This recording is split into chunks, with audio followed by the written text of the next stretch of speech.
Assalamualaikum warahmatullahi wabarakatuh. இறைவன் மிகப்பெரியவன், மனிதன் மிக சாதாரணமானவன், பல சமயங்கள்ல அற்பமானவன்கிற இடத்துல இருக்கக்கூடிய மனிதனாக இருக்கிறான். மேக்கப் பிரேக்கப் அப்படிங்கிற பரப்புரையை தொடங்கி வீட்டில இருந்து வெளியே கிளம்பி இன்றோட 25 நாள் ஆச்சு.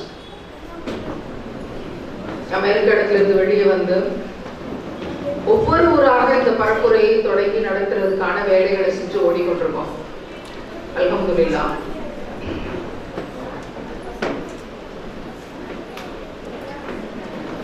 பின்னாடி இருக்கவங்களுக்கு நான் தெரிய மாட்டேன்னு நினைக்கிறேன். கொஞ்ச நேரம் நின்று பேச முயற்சி பண்ணுவோம். கால் வலி, முட்டி வலி, இடுப்பு வலி, பின்னாடி ஒரு பில்லோவோட இப்படிதான் எங்களோட பயணங்கள் போய் கொண்டிருக்கு. இருந்தாலும் அல்லாஹ்வுக்காக நிற்போம். அல்லாஹ் லேசாகட்டும். மேக்கப் பிரேக்கப் அப்படிங்கிற இந்த பரப்புரையை தொடங்கணும். அப்படி என்ன மேக்கப் பிரேக்கப் பண்ற அளவுக்கு சமூகத்துல பெரிய பிரச்சனைன்னு நினைக்கிறீங்க? அதனால ஒரு பெரிய பிரச்சனையா? அலங்காரத்தை வெளியில் காட்டாதீர்கள் அப்படிங்கிறது இறைவன் திருக்குறான்ல நமக்கு இட்ட கட்டளையா, சஜஷனா? கட்டளையா, ஆலோசனையா? கட்டளை. இறைவன் கட்டளை இருக்கிறான், இப்படி இருங்க. அப்படி இல்லைன்னா நீங்க தான் நஷ்டப்படுவீங்க, அது நரகம் வரைக்கும் கொண்டு போகும் அப்படிங்கிற விஷயங்களை அல்லாஹ் சொல்லித்தரான். இது ஆண்களுக்கு மட்டுமா பெண்களுக்கு மட்டுமா அப்படின்னா கண்டிப்பாகவே ஆண்களுக்கும் சேர்த்துதான். குர்ஆன்ல அந்த ஒரு மகத்துவத்தை நம்ம பார்க்க முடியும். ஒரு ஆணுக்கும் அவரோட அலங்காரத்தை எந்த அளவுல வெளிக்காட்டுறது, என்ன மாதிரி பார்வையை தாழ்த்தி கொள்வது, பெண்களை மயக்கிற நீயத்தோட சோசியல் மீடியாவில் செயல்படுறதுங்கிற எல்லா விஷயங்களுக்கும் குர்ஆன்லயே தீர்ப்பு இருக்கு. பெண்களுக்கும் தீர்ப்பு இருக்கு. இப்ப இந்த பரப்புரையை தொடங்கி நம்ம செய்யும் போது பல இடங்கள்ல இருந்து, மாற்று சமூகத்துல இருந்து, பெண் உரிமை பேசுற கூட்டங்கள்ல இருந்தெல்லாம் என்ன கேள்வி வருதுன்னா, அதென்ன பெண்களை நீங்க அடிமையா வச்சிருக்கிறீங்க? அப்ப ஆண்கள்லாம் எப்படி வேணா இருக்கலாம், பெண்கள் மட்டும் இப்படி இருக்கணும்னு இன்னுமே ஒரு பெண்களை அடிமைப்படுத்துற ஒரு நிலைமையில வச்சிருக்கீங்களே அப்படிங்கிற ஒரு கேள்வி. இஸ்லாம் மிக தெளிவாக சொல்லுது, ஒரு பெண்ணை கவர்ந்து அவளை வழிகெடுத்து அவள்கிட்ட இருந்து ஒரு ஹார்ட்டிங் வாங்கி வழிகேடான முறையில ஹலால் இல்லாம ஒரு வேலையை ஒரு ஆண் செய்வான், பதிவிடுவான் அப்படின்னா அது ஹராம். மதரசாக்கள்ல உலமாக்களுக்கும் உஸ்தாதுகளுக்கும் ஆண் பிள்ளைகளுக்குமான ட்ரெஸ் கோடு ஒயிட் அண்ட் ஒயிட்டா இருக்கும், ஜிப்பாவா இருக்கும். முழுமையும் அவர்கள் தங்களை மறைத்துக் கொள்கிற டிசைன் இல்லாத ஒரு உடைகளா இருக்கும். இந்த ஜீன்ஸ் பேண்ட் கல்ச்சர் இதெல்லாம் வந்து மதரசாக்கள் அனுமதி இல்லை. ஏன் வெஸ்டர்னைஸ்டு அப்படின்னு ஆகாதீங்க அப்படிங்கிறது இஸ்லாத்தினுடைய கொள்கை. அது உடையில ஆண்களுக்கும் கொடுக்கப்பட்டிருக்கு. இன்னைக்கும் வீட்டுல இருக்கும்போது ஆண்கள் கைலி கொடுத்துவாங்க அப்படிங்கிற ஒரு பொதுப்படையான கல்ச்சர் உடைக்கப்பட்டு இஸ்லாமியர்கள் தொழுக போகும்போதும் ஒரு எளிமையான காற்றோட்டமுள்ள ஒரு காட்டன் உடைகளை பயன்படுத்துறாங்க, லுங்கிகள். இதை வெளியில சொன்னா என்ன நீங்க கல்ச்சரே இல்லாம இருக்கீங்க அப்படின்னு கேட்கக்கூடிய விஷயங்கள் உண்டு. ஆண்களுக்கும் உடை ஒழுங்க சொல்லிட்டு தான் இஸ்லாம் பெண்களுக்கும் உடை ஒழுங்கு, அலங்காரத்தை வெளியில் காட்டுவது அப்படிங்கிற விஷயத்தை பத்தி பேசுது. சத்தமில்லாம உட்காருங்க பார்ப்போம். வர்றவங்க சத்தமில்லாம இருக்கைகளை ஃபீல் பண்ணுங்க. குழந்தைகள் பேசக்கூடிய குழந்தைகளா இருந்தா அழகா வீட்டுக்கு கூட்டு போயிடலாம், ஒன்றும் பிரச்சனை இல்லை. எல்லாமே எவ்ரிதிங் ரெக்கார்டட் உங்களுக்கு நம்ம சேனல்ல போடுவோம், நல்லா ஓய்வா பார்த்துக்கலாம். ஆனால் ஒரு குழந்தை இங்க பேசிக்கொண்டு சலசலப்பாகி இவ்வளவு பேரோட கவனத்தையும் திசை திருப்ப வேண்டாம் அப்படிங்கிறது நம்முடைய அன்பான கோரிக்கை. எனவே பெரியவர்களோ சிறியவர்களோ இந்த அரங்கத்துல இங்க பேசும்போது அங்க ஒரு பட்டிமன்றம் இல்லாம இருந்தா நல்லா இருக்கும். ஏன்னா தொடர்ந்து ஒவ்வொரு நாளும் ஓடிக்கொண்டிருக்கோமா, சத்தங்களை மீறி பேசக்கூடிய ஸ்ட்ரென்த் இல்லாம போகுது. அலங்காரத்தை வெளியில் காட்டாதீர்கள். எந்த அலங்காரத்தை வெளியில் காட்டக்கூடாது? யாராவது சொல்லுங்களேன். என்ன அப்படின்னா என்ன? யாராவது சொல்லுங்க சொல்லுங்க. கண்மையா இருக்கட்டும், காதுல போடுறதா இருக்கட்டும், உடுத்தக்கூடிய ஹிஜாபே அலங்காரமா இருக்கக்கூடாது. அப்படியே ஒரு ரவுண்டு பார்ப்போம். ஜிகு ஜிகு ஜிகு, கண்ணாடி, ஜமிக்கி ஜிமிக்கி, மக்னா டிசைன்ஸ், பர்தா ஃப்ரில் வச்ச பர்தா. ஸோ இது இங்க மட்டும் இல்ல, எல்லா இடத்துலையும் இன்னைக்கு இப்படிதான் இருக்கு. கடையில அப்படிதான் விற்க ஆரம்பிச்சிட்டாங்க நிறையா. நம்ம கடைக்கு போனாலே கலெக்ஷன்ஸ் காட்டுறாங்க, இருக்கவே இருக்கு. ஆன்லைன், இன்னைக்கு ஆன்லைன்ங்கிற பேர்ல வீட்டுல இருந்தே நம்ம வாங்கிக்கலாம். ஃப்ரில் இல்லாம, ஜிகுனா இல்லாம, ஜமிக்கி இல்லாம, ஸ்டோன் ஒர்க் இல்லாம, பர்தால எந்த அலங்காரமும் இல்லாமல் இதெல்லாம் இருந்தால் அந்த பர்தா அலங்காரமான பர்தா தான்.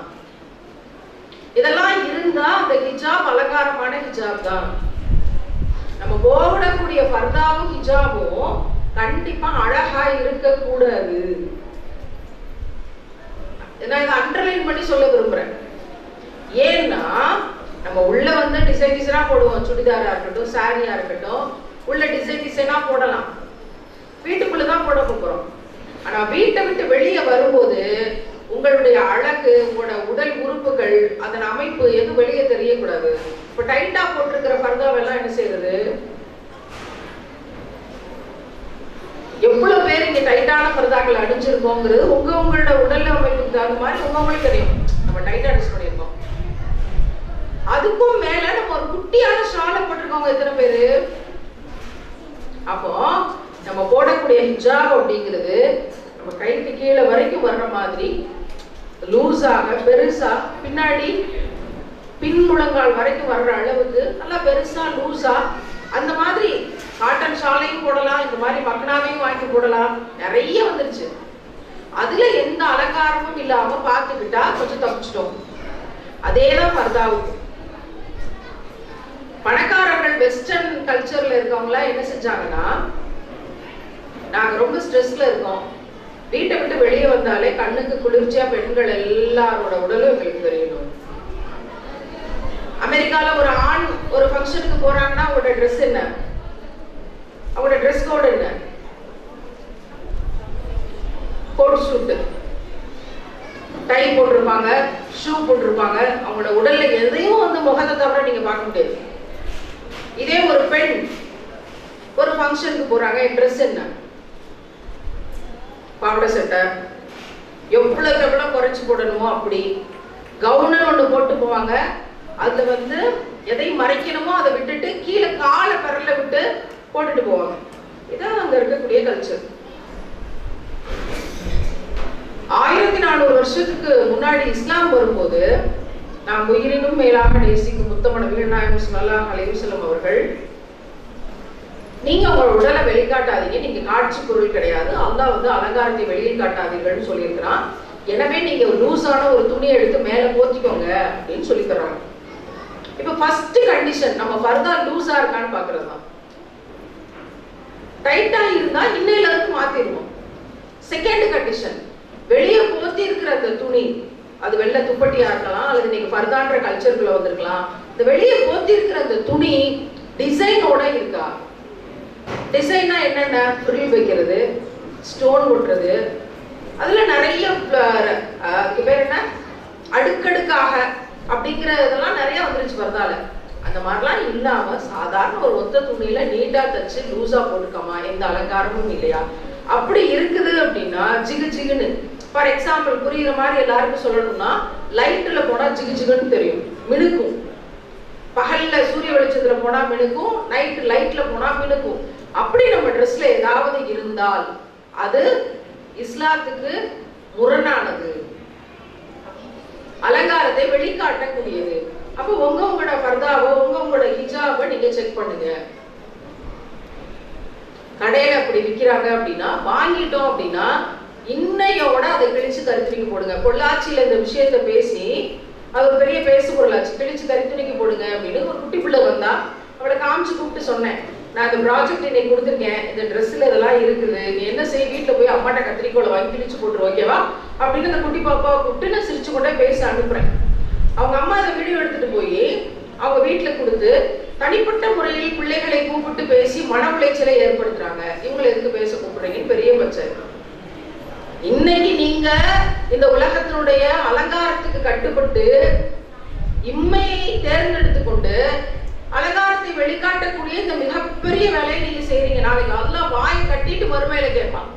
நான் தெளிவா குர்ஆன்ல சொல்லி கொடுத்தேனே, அதை உங்களுக்கு யாரும் சொல்லலையா? அதே மீறினீங்கன்னு கேட்கும் போது வாயை கட்டிடுவான், பதிலும் சொல்ல முடியாது. அப்ப நம்ம என்ன செய்யறது? நான் எல்லா இடங்களிலும் பேசுவது அல்லாஹ்வுக்காகவே பேசுறேனே தவிர எந்த ஒரு சகோதரியும் நரகத்தின் வாடையை கூட அனுபவிச்சிடக்கூடாது அப்படிங்கிறதுக்காக தான் பேசுறோமே தவிர, நீங்க எப்படி அணிஞ்சிருக்கிறதுனால எனக்கு ஏதாவது நிறைய போகுதா குறைய போகுதா? நாங்கள் இஸ்லாத்தை விளங்கி கொண்ட பாங்குல இருந்து இறைவன் பாதுகாத்து இருக்கிறான், அல்ஹம்துலில்லாஹ். எங்களுக்கு இறைவன் தனிப்பட்ட நிம்மதியை தந்திருக்கான், வெளிச்சத்தை தந்திருக்கான், இருட்டுல இருந்து வெளியே கொண்டு வந்திருக்கான், விடுதலையை தந்திருக்கான், பாதுகாப்பை தந்திருக்கான். சுப்ஹானல்லாஹ். சாப்பிட்டு தூங்கி நிம்மதியா இருக்கலாமே, வீட்டுல இருந்து வெளியே வந்து நாயே 25 நாளா தெரு தெருவாக அலைஞ்சு கொண்டிருக்கிறது. எனக்கு கவலை என்னுடைய சகோதரி இல்லையா? யார் சொல்றது? யூடியூபை எடுத்து பார்க்கும்போது, இன்ஸ்டாகிராமை எடுத்து பார்க்கும்போது கூவி கூவி நம்ம பிள்ளைகள் தான் விற்கிறாங்க. இஸ்லாமிய பிள்ளைகள் தான் டிசைனர் ஃபர்தா, பார்ட்டி வியர் ஃபர்தா. அது என்னங்க பார்ட்டி வியர் ஃபர்தா? படிச்சவங்க இருந்தா எனக்கு விளக்க சொல்லுங்க. ஃபர்தா ரைட், ஓகே. பார்ட்டி வியர் ஃபர்தானா என்ன? பார்ட்டினா முதல்ல என்ன? இஸ்லாத்துல பார்ட்டிங்கிற கல்ச்சர் இருக்கா அப்படிங்கறத நீங்க தான் எங்களுக்கு சொல்லணும். அதுல பார்ட்டி வியர் ஃபர்தாங்கிறது என்ன அப்படின்னு அவங்க விக்கிறாங்கன்னா, சாதாரண ஃபர்தா 1000 ரூபாய் அப்படின்னா பார்ட்டி வியர் ஃபர்தா 4000 ரூபாய். அப்ப அந்த அவ்வளவு டிசைன், அலங்காரம், ஜிகு ஜிகு, இந்த ஜிகு ஜிகுகளுக்கு தான் இப்ப பார்ட்டி வியர்னு பேரு. அப்ப நம்ம என்ன செய்யறது? இதை கூவி கூவி இன்ஸ்டாகிராம்ல நாங்க vlog பண்றோம், ஒவ்வொரு கடையா போய் நாங்க வீடியோ போடுறோம். கண்மைக்கு, சுருமாக்கு, வாட்சுக்கு, நெயில் பாலிஷ்க்கு, லிப்ஸ்டிக்கு, பிளஷ்க்கு, மேக்கப் கிட்டுக்கு எல்லாத்துக்கும் நாங்க எதையெல்லாம் சிம்பிளா இருங்கன்னு சொல்றோமோ அது எல்லாத்தையும் அலங்காரம்ங்கிற பேர்ல, ட்ரெண்டிங்கிற பேர்ல இந்த பிள்ளைகள் கூவி கூவி விற்கிறாங்க. நீங்க எல்லாரும் பார்த்திருப்பீங்க. அப்ப முதல்ல ஒருத்தவங்களை பார்த்த உடனே உங்க முஸ்லீம் ஆனா நம்மளால கண்டுபிடிக்க முடியாது. ஆனா ஒரு பெண்ணை பார்த்த உடனே உங்க முஸ்லீம் பெண்மணியான்னு கண்டுபிடிக்க முடியும். ஆமாவா இல்லையா? கண்டுபிடிக்க முடியும். இன்னைக்கு இவ்வளவு பேர் ரெக்கார்ட் பண்றீங்க. எவ்வளவு நேரம் ரெக்கார்ட் பண்ணுவீங்க? நான் 2 மணி நேரம் பேசுவேன். உங்களுக்கு மெமரி இருக்கா 2 மணி நேரம் வீடியோ எடுக்கிற அளவுக்கு? தெரியல, ஆனா ஆசைப்பட்டு ரெக்கார்ட் பண்றாங்க. அதை யாருக்காவது ஒருத்தருக்காவது அனுப்பி ஒரு புரட்சியை நம்ம முன்னெடுப்போம் அப்படின்னு ஏதாவது செய்ய போறோமா? அதையும் டிரான்ஸ்ஃபர் பண்றது ரொம்ப கஷ்டம். இவ்வளவுதான் டேட்டா டிரான்ஸ்ஃபர் பண்ண முடியும் இருக்கு. ஆசைப்பட்டு ஏதோ ஒரு வேலை செய்யணும். ஆசைப்பட்டு பிள்ளைகள் இன்னைக்கு இன்ஸ்டாகிராம்ல நிறைய வேலை செய்ய ஆரம்பிச்சிட்டாங்க. அதை பிசினஸ்க்காக செய்யறாங்க. கேட்டா அவங்க சொல்றாங்க, எங்களுக்கு இதுல வருமானம் வருது, எங்களுக்கு இதுல கொஞ்சம் காசு வருது, அதுக்காக நாங்க இதை செய்யறோம். அதுக்கு நீங்க என்ன மாதிரி செய்றீங்க? அல்லாஹ்வுக்கு பிடிக்காத தடுத்த வேலையை ரொம்ப ஏதோ பெரிய புரட்சி செய்யற மாதிரி செய்றாங்க. மக்களே, யாருக்காக மக்களே? எங்க மக்களுக்காக மக்களே. Shorts, reels. அப்போ ஆன்லைன்ங்கிற பேர்ல இன்னைக்கு ஒவ்வொரு பிள்ளைங்களோட மனசுக்குள்ளேயும் போய் கெடுத்து வச்சிருக்கு. இப்படி போட்டாதான் ட்ரெண்டிங், இப்படி போட்டாதான் அழகு, இப்படித்தான் வந்து மக்கனா ஒரு ஷாலை போடணும். அது நல்லா கவனிச்சீங்கன்னா அந்த ஷாலை எடுத்து முக்கோணமா போட்டுட்டு இங்க அதெல்லாம் மடிச்சு இப்படி போட்டுட்டு அது நல்ல ஷேப்பா வந்துருமா? கழுத்தை சுத்திட்டு இங்கிட்டு ஒரு வால் இங்கிட்டு தொங்குது, இங்கிட்டு ஒரு வால் தொங்குது, அப்படிதான். பின்னாடி இந்த முதுகு வரைக்கும் கூட அந்த ஷால் வர்றது இல்லை. சோ ரெண்டு பக்கமும் ரெண்டு வால் தொங்குது. எத்தனை பேர் அப்படி போட்டிருக்கீங்க நீங்களே பாருங்க. இப்படி தொங்கும். நீங்க கை வீசி நடக்கணும். நீங்க கண்ணாடி முன்னாடி நின்று பாத்தீங்கன்னா எல்லாம் கரெக்டா மறைக்க வேண்டியதெல்லாம் மறைச்சிருக்க மாதிரி தெரியும். நீங்க அப்படியே பொம்மையாவே இருக்க போறீங்களா? கை வீசி நடக்க மாட்டீங்களா? வெளியில போக மாட்டீங்களா? வர மாட்டீங்களா? திரும்ப மாட்டீங்களா? அப்போ குழந்தையை தாண்டி வரணும். உங்களுடைய நீங்க போட்டிருக்க ஷால் இந்த முட்டியை தாண்டி வரணும். நீங்க போடுறது இதெல்லாம் கவர் ஆகி இங்க வரைக்கும் வரணும், இங்க வரைக்கும் வரணும், வயிற்றுக்கு கீழே வரைக்கும் வரணும் உங்களோட ஷால். பெருசாதான் காட்டன் ஷாலை வாங்கி போடுங்களேன். இப்பதான் பெரிய பெரிய காட்டன் ஷால்ஸ் ரொம்ப பிரமாதமா வர ஆரம்பிச்சிருச்சு. அதுல கண்ணாடி ஜிமிக்கி மட்டும் இல்லாம பாத்துக்கணும், அவ்வளவுதான். இந்த ஹிஜாப் போடுறதுல என்ன ட்ரெண்டிங்? இதான் கேள்வி. வயசான பாட்டி தலையாடுறாங்க. அவங்க போட்டிருக்காங்க கை வரைக்கும் வயிற்றுக்கு கீழே வரைக்கும் ரோஸ் கலர் ஷாலை போட்டு வந்து அவங்க தலையாடுறாங்க. இந்த ஹிஜாப போடுறதுல என்ன ட்ரெண்டிங்? நல்லா ஒரு விஷயம் விளங்கிக்கணும். ஒரு பெண் வீட்டை விட்டு வெளியே போகும்போது அழகாக தெரியக்கூடாது யாருக்குங்கிறதுக்காக தான் இந்த பர்தாவும் ஹிஜாபும். ஆனா வீட்டை விட்டு வெளியே போகும்போது போடுற பர்தாவையும் ஹிஜாப்லையும் நான் ட்ரெண்டிங்கையும் அழகா இருக்கணுங்கிறதுக்காகவும் பல வேலைகள் செய்வேன். அப்படின்னா இது இஸ்லாத்துக்கு புறம்பானது, ரசூலுல்லாஹ்வுக்கு புறம்பானது, மார்க்கத்துக்கு விரோதமானது, குர்ஆனுக்கு எதிரானது. என்ன செய்யலாம்? இன்னையில இருந்து மாத்துறதுக்கு ட்ரை பண்ணலாம். இன்னையில இருந்து போனது போச்சு. எங்களுக்கு 4 வருஷத்துக்கு முன்னாடிதான் இஸ்லாம் கிடைச்சது. அப்ப நாங்க என்ன முடிவு பண்ணோம்? இன்னையில இருந்து திருந்துவோம், இன்னையில இருந்து மாறுவோம், இன்னையில இருந்து பாவ மன்னிப்பு கேட்போம், இன்னையில இருந்து அல்லாஹ்வை நெருங்குவோம். இப்பதான் அல்லாஹ்வை தெரிஞ்சிருக்கிறோம். எங்களோட மனநிலை இருந்தது நான் உங்களுக்கு ஷேர் பண்றேன். இன்னையில இருந்து பிளைன் பர்தாவுக்கும் பிளைன் மக்னாவுக்கும் நல்ல லூசான ஒரு மக்னாவை போடுறதுக்கு உங்க பிள்ளைகளை பழக்குங்கள். நம்ம அதுக்கு மாறுவோம். என்ன சொல்றீங்க? என்னம்மா எல்லாரும் சேர்ந்து சொல்லலாமே? இன்ஷா அல்லாஹ் மாறுவோம். மாறினா நம்ம தப்பிச்சுக்கலாம். ஏன்னா நம்ம நினைக்கிற மாதிரியான சமூகம் வெளியில இல்ல. நீங்க எந்த அளவுக்கு ஆபத்து நினைச்சு வச்சிருக்கீங்களோ அதை விட 1 கோடி மடங்கு மோசமா தான் இருக்கே தவிர, தாய் தகப்பனை தவிர எவனையும் நம்பக்கூடிய சமுதாயம் இல்லை. இறைவன் நாடி ஒரு நல்ல வாழ்க்கை துணை கிடைச்சா உண்டு. அதுவும் மார்க்கத்துக்காக மாப்பிள்ளை தேடி, மார்க்கத்துக்காக பிள்ளைய தேடி அப்படி கல்யாணம் ஆனா உண்டு. வெள்ளை வெள்ளையர்னு இருக்கணுங்கிறதுக்காக தேடினாலோ, பிரெஞ்சு தாடி வச்சிருக்க ஒருத்தனை தேடினாலோ முடிஞ்சது. அதுவும் முடிஞ்சது. அல்லாஹ் சொல்றான், நீங்க அழகுக்காக இணையை தேர்ந்தெடுத்தா நான் அசிங்கமா எழுப்புவேன் அப்படின்னு. நீங்க பணத்துக்காக தேர்ந்தெடுத்தா பிச்சைக்காரனா எழுப்புவேன் அப்படின்னு. நீங்கள் மார்க்கத்துக்காக தேர்ந்தெடுத்தா அழகையும் தருவேன், அறிவையும் தருவேன், செல்வத்தையும் தருவேன், சகலத்தையும் தருவேன்னு சொல்றான் அல்லாஹ். அப்ப எது புத்திசாலித்தனம்? சுப்ஹானல்லாஹ். இன்னையில இருந்து மாறுவோம். டைம் இருக்கு நமக்கு. அல்லாஹ் உயிரை இன்னும் நீட்டிச்சு வச்சிருக்கான்ல. இன்னையில இருந்து மாறுவோம். எல்லாருக்குள்ளேயும் அந்த மன மாற்றத்தை இறைவன் தரட்டும்னு அதுவா செய்யும். இல்லைன்னா இது அலங்காரத்தை வெளியில் காட்டுவது அப்படிங்கிறதுக்குள்ள வருதுங்கிறதையாவது நம்ம தெரிஞ்சுக்குவோம். அப்படிங்கிறதா தெரிஞ்சுக்குவோம். இன்னைக்கு கோயம்புத்தூர்ல 2-3 நாளா நாங்க சுத்துறோம். ஒரு பார்க்ல உட்கார முடிய மாட்டேங்குது, ஒரு வாக்கர்ஸ் பார்க்ல நடக்க முடிய மாட்டேங்குது. எவ்வளவு 2 வர வர 2 பொம்பளை பிள்ளைகளை சேர்த்து பார்த்தா பயமா இருக்கு, 2 ஆம்பளை பையனை சேர்த்து பார்த்தா பயமா இருக்கு. பையனும் லவ் பண்றேங்கிறான். ஒரு பையன் வந்து இன்னொரு பையனை காமிச்சு என் பொண்டாட்டிங்கிறான். ஒரு பொம்பளை பிள்ளை இன்னொரு பொம்பளை பிள்ளைய காட்டி என் புருஷங்கிறான். ஒண்ணுமே படங்கல. லூத் நபியோட வரலாறுலாம் தெரிஞ்ச பிறகுதான் இந்த ஓரின சேர்க்கையோட பெரிய ஆபத்து எங்களுக்கு எல்லாம் தெரிஞ்சது. அது வரைக்கும் 4 வருஷத்துக்கு முன்னாடி வரைக்கும் இது பெரிய கான்செப்டா அருவருப்பா இருந்துச்சே தவிர இதனுடைய இவ்வளவு பெரிய ஆபத்தும் எங்களுக்கு விளங்கல. ஆனால் பாத்திமாங்கிற பேர் கொண்ட ஒருத்தி கேரளால அப்படி கல்யாணம் முடிச்சா ஒரு பொம்பளை பிள்ளைய. உலகறிய கேட்டா நாங்க அமெரிக்கால படிச்சோம், அங்க இருந்தோம், இங்க வாழ்ந்தோம். கடைசியில கபருக்கு தானே போறீங்க எவ்வளவு மாடர்னைஸ்டா இருந்தாலும் இல்ல. இது ஃபர்ஸ்ட் திங். அலங்காரத்தை வெளியில் காட்டுவதுங்கிறது நம்மளோட வெளியில போடக்கூடிய ட்ரெஸ்லயும் மக்களாலையும் இல்லாம பாத்துக்கோங்கிறது. அப்ப ட்ரெஸ்ல வந்து அலங்காரமே பண்ணக்கூடாதுன்னா நல்லா பண்ணலாமே. நீங்க உள்ள போடுற ட்ரெஸ்ல நல்ல அலங்காரம் பண்ணி வீட்டுல மகரமானவர்களுக்கு முன்னாடி கணவனுக்கு முன்னாடி நல்லா அலங்காரம் பண்ணலாமே. பட்டு சேலை கட்டுங்க, மென்பட்டு சேலை கட்டுங்க. 50 கோல் வச்சிருக்கீங்களா எடுத்து பூராத்தையும் போடுங்க. என்னென்ன மேக்கப் ஐட்டம் வச்சிருக்கீங்களோ எல்லாத்தையும் அப்ளை பண்ணுங்க. நல்ல பூ வைங்க, அத்தர்லாம் போட்டு நல்ல வாசனையா நல்லபடியா வீட்டுல பாத்திரம் வளர்க்குங்க, பிரியாணி கிண்டுங்க, பிள்ளைகளை பார்த்துக்கங்க, வீடு கூட்டுங்க, எல்லாம் செய்யுங்க.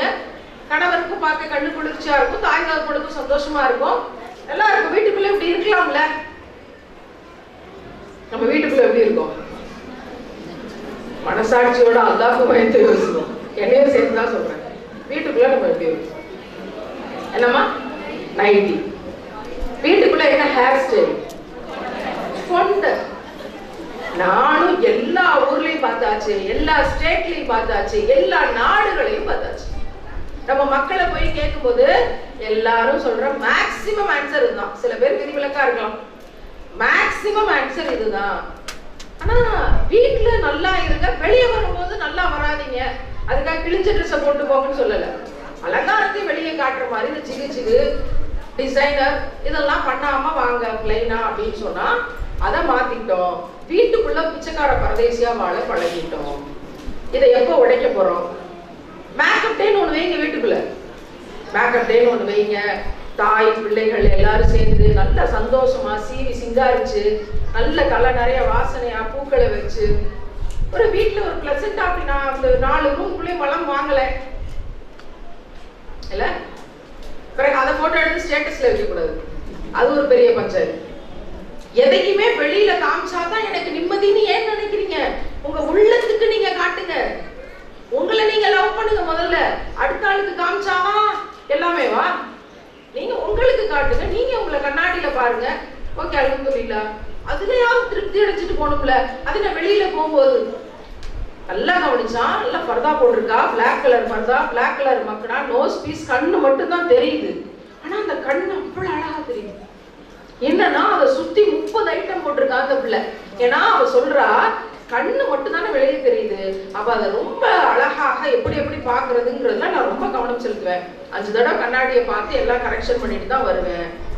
பிறகு கண்கள் விபச்சாரம் செய்ததுன்னு அல்லாஹ் கேட்டா நீ என்ன செய்வன்ற விஷயங்களை எல்லாம் எக்ஸ்பிளைன் பண்ணதுக்கு பிறகு அதை பார்த்து எவனாவது இருப்பானா நீ என்ன செய்வ அப்படிங்கறதெல்லாம் கேட்ட பிறகு அந்த பிள்ளைக்கு ஒரு புரிதல் வந்துச்சு. அந்த மெட்டீரியல் எல்லாம் தூக்கி நான் சாக்கடையில போட்டுட்டேன் அப்படின்னு அந்த பிள்ளை பதில் சொன்னான். இப்ப அந்த ஐட்டம்ஸை பார்த்தாலே எனக்கு அருவருப்பா இருக்கு. இது ஒரு ஹையர் செகண்டரி ஸ்கூல் ஸ்டூடெண்ட் நம்ம கொடுத்த ரிப்போர்ட். அல்ஹம்துலில்லாஹ் ஒரு பிள்ளைக்காவது புரிய வச்சோமே இல்ல, ஒரு பிள்ளைக்காவது புரிய வச்சோமே அப்படிங்கிற செய்தியை தான் கொஞ்சம் ஆறுதலா யோசிக்கிற மாதிரி இருந்தது. அப்போ எதை வெளிப்படுத்தணும், எதை வீட்டுக்குள்ள வச்சுக்கணும் அப்படிங்கிறதுல இங்க பெரிய முரண்பாடா இருக்கு. செகண்ட் திங் மாத்துவோம் இன்ஷா அல்லாஹ். செகண்ட் திங், இஸ்லாத்துல திருமணம் அப்படிங்கிறதுக்கு ஒரு சட்டம் கொடுக்கப்பட்டுச்சு. பல பேர் உயிர் இழந்து, பல பேர் உறுப்புகளை இழந்து, பல பேர் ரத்தம் சிந்தி, குடும்பத்தை இழந்து, அனாதையாகி, திணைத்தோழர்களாகி எவ்வளவோ கடந்து வந்து ஷரியத்துங்கிற சட்டங்களை உருவாக்கி இஸ்லாம் முஸ்லீம் அப்படின்னா ஒரு சட்டம், நிக்காவுக்கு ஒரு சட்டம் கொடுத்தாங்க. என்ன சட்டம்? நம்ம மஹர் அப்படிங்கிற ஒரு சட்டம் கொடுத்தாங்க. மஹர்ன்ற சட்டம்னா என்ன?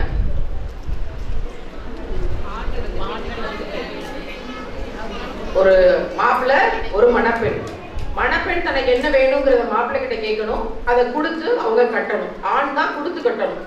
இதான மகர். இதுல எந்த டவுட் இருக்காங்க? இதை இல்லைன்னு யாராவது சொல்றீங்களா?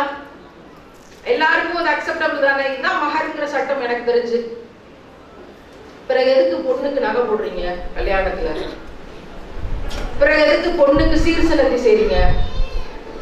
கட்டில், வாஷிங் மிஷின், ஃப்ரிட்ஜ் இதெல்லாம் கல்யாண பொண்ணுக்கு எதுக்கு அம்மா வீட்டுல இருந்து வாங்கி தர்றீங்க?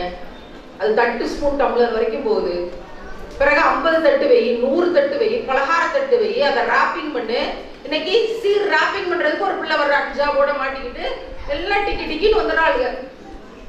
நான் சீர் ராப்பிங் பண்றேன், இந்த கல்யாணத்துக்கு போனேன், நான் தான் இந்த தீம்ல இது எல்லாத்தையும் கொசுவல துணியை வச்சு கலர் ராப்பிங் பண்ணணும், அவ்வளவுதான், வேற ஒண்ணும் இல்லை. எல்லாமே இங்க பிசினஸ். மகர் என்கிற சட்டம் இங்க உடைக்கப்படுதா இல்லையா?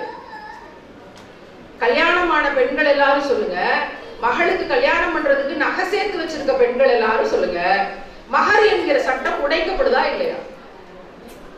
ஏன் நகை போடுறீங்க? ஏன் சீர் செய்றீங்க? ஏன் சாமா செட் எல்லாம் வாங்கி கொடுக்குறீங்க? ஏன் ஆடம்பரமா கல்யாணம் பண்றீங்க?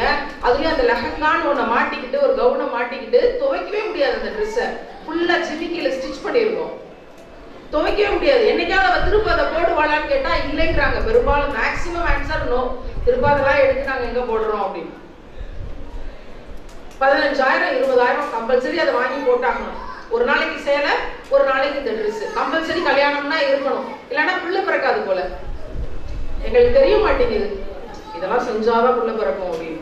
கல்யாணத்துக்கு அதனாலதான் அதெல்லாம் வாங்குறாங்களான்னு தெரியல. நான் என்ன கேட்கிறேன், இதெல்லாம் மகரை உடைக்குதா இல்லையா? நீங்க தான் சொல்லணும். பின்னாடி சொல்லுங்க. அந்த பக்கம் மகரை உடைக்கிறோமா? பின்னாடி இந்த பக்கம் ஏன் அப்போ இந்த விஷயங்களை ஃபாலோ பண்றோம்? நம்ம கேட்டு ஆண் தானே தரணும். ஏன் அப்ப பெண் வீட்டுல இருந்து நகை போடுறதும், சீர் செய்யறதும், ஜாமா செட்டு வாங்கி கொடுக்கறதும் இஸ்லாத்துல இன்னைக்கு வரைக்கும் கடைபிடிக்கிறாங்களே? எல்லா ஊர்லயும் நான் கேட்கிறேன், கேட்டுதான் இருக்கேன். எங்கள்கிட்ட ரிப்போர்ட்ஸ் இருக்கும். புரியல? முன்னோர்கள் நரகத்துக்கு போனா நம்மளும் நரகத்துக்கு போறதாப்போ? நம்மளுக்கு மகர்னா என்னன்னு எல்லாருக்குமே தெரிஞ்சிருக்கு. இப்ப யாருக்கும் தெரியலன்னு சொல்லல. ஆமாவான்னு கேட்டோம், எல்லாரும் ஆமான்னு சொல்றோம். தம்பி இங்க வாங்க, முன்னாடி உட்காருங்க. 3 பேருமா? 4 பேருமா? வாங்க, 4 பேர் முன்னாடி வாங்க, வந்து உட்காருங்க. வாங்க, கீழே வாங்க. வாங்க பாய்ஸ், 4 பெண்களுக்கு சேர் கொடுக்கலாம். வாங்கம்மா, இங்க 4 சேர் இருக்கு. வாங்க முன்னாடி வாங்க. இந்த அந்த படிக்கட்டுல போய் உட்காரு, எனக்கு தெரிஞ்ச மாதிரி வாங்க. நீங்க ஏதாவது சேட்டை பண்ணா பொழிச்சு வைப்பேனா? என்னை பத்தி தெரியும், நான் டீச்சர்னு உங்களுக்கு தெரியுமான்னு தெரியல. அங்க உட்காருங்க, உட்காருங்க. இப்ப பாப்போம்.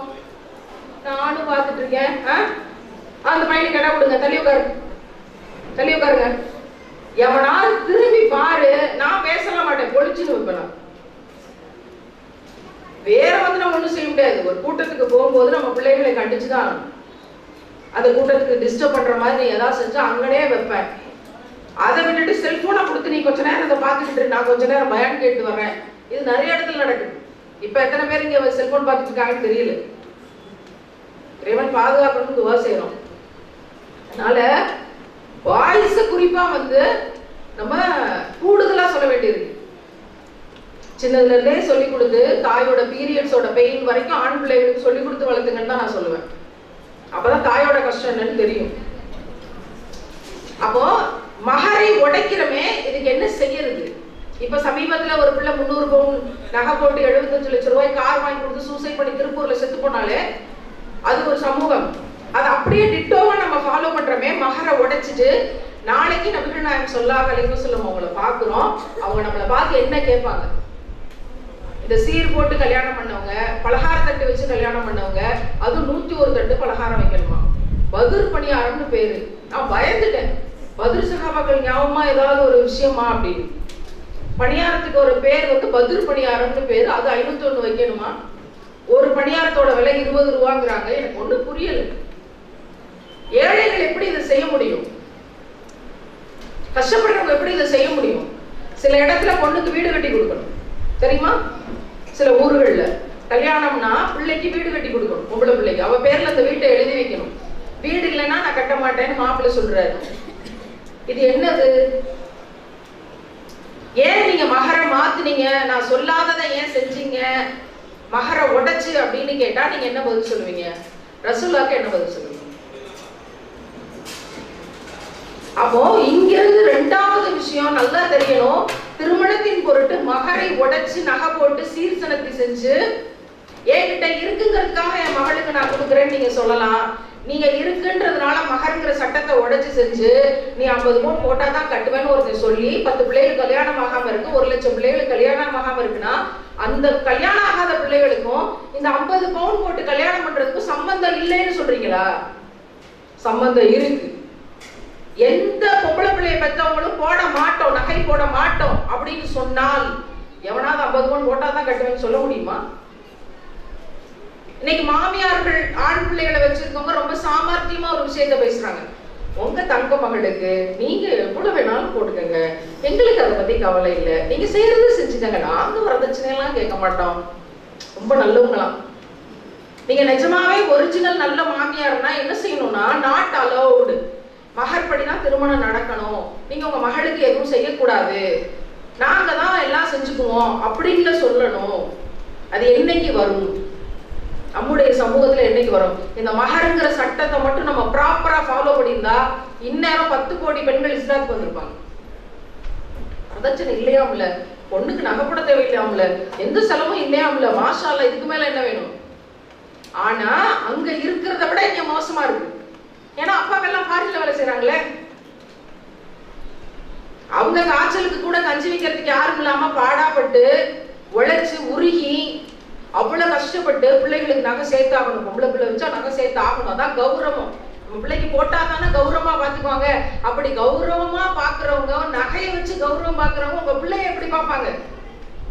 நகையை வச்சா கௌரவம், வெள்ளை விளையாட்டு பொம்பளை பிள்ளை வேணும். நிறத்தை வச்சா கௌரவம், உள்ளத்துல இருக்கு எல்லாமே. அதான் அல்லாஹ் சொன்னா, மார்க்கத்துக்காக பிள்ளையை தேடுங்க, மார்க்கத்துக்காக மாப்பிள்ளையை தேடுங்க. இது என்னைக்கு மாத்த போறோம்? இது எல்லாமே அலங்காரத்தை வெளிக்காட்டுறது. ஏன்னா 4 பேர் கௌரவமா சொல்லுவாங்க, எல்லாமே அலங்காரம் தான். நான் எல்லா இடத்துலயும் விளையாட்டாகவே சொல்றது உண்டு, இங்கேயும் நான் சொல்றேன். மகரை உடைத்து அம்மா வீட்டுல இருந்து வாங்கின நகையெல்லாம் ஒண்ணு அம்மாட்ட திருப்பி கொடுங்க, இல்லையா வீட்டுல போய் 2 ரக்காத் தொழுதுட்டு இங்க நாங்க ஒரு வாளியை வைக்கிறோம், இல்ல அண்டாவை வைக்கிறோம், அதை கொண்டு வந்து போட்டு நிரப்பணும். நம்ம பள்ளிவாசல்ல இருக்க சிறந்த மார்க்க அறிஞர்களை கூப்பிட்டு ஒப்படைச்சு கோயம்புத்தூர்ல கஷ்டப்படுறவங்களுக்கு எல்லாம் பிரிச்சு கொடுங்க அப்படின்னு நம்ம ஏதாவது ஒரு வேலையை செய்வோம். மகரை பாதுகாக்கிறதுக்கான ஸ்டெப்பை முன்னெடுப்போம். தங்கம் பெருசா இல்லையே, நம்மளோட கபர் வெளிச்சம் பெருசு, மறுமையில அல்லாஹ்வை சந்திக்கணும், அந்த நாள் முக்கியம். அப்ப யாராவது போயிட்டு வீட்டுக்கு போயிட்டு எடுத்துட்டு வர்றீங்களா?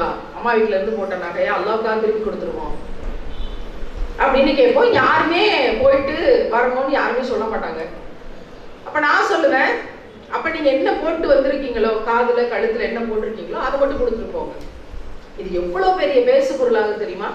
ஒரு 1000 பேர்ல ஒரு 4 பேர் கொடுத்துருக்கலாம், ஒரு 1000 பேர்ல ஒரு 10 பேர் ஏதோ சின்ன சின்ன மோதிரத்தையோ சின்ன தோடையோ எதையாவது கொடுத்துருக்கலாம்.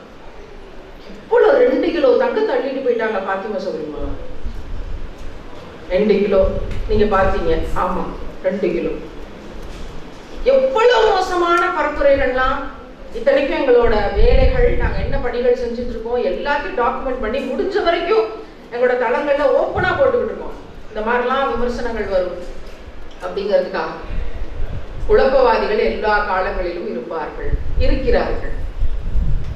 ஆனா நீங்க அப்படிங்கிற சட்டத்தை உடைச்சு திருமணம் நடந்திருந்தால் உங்களை சுத்தி இருக்க கஷ்டப்படுறவங்களுக்கு தயவு செய்து தான தர்மம் செய்யுங்க.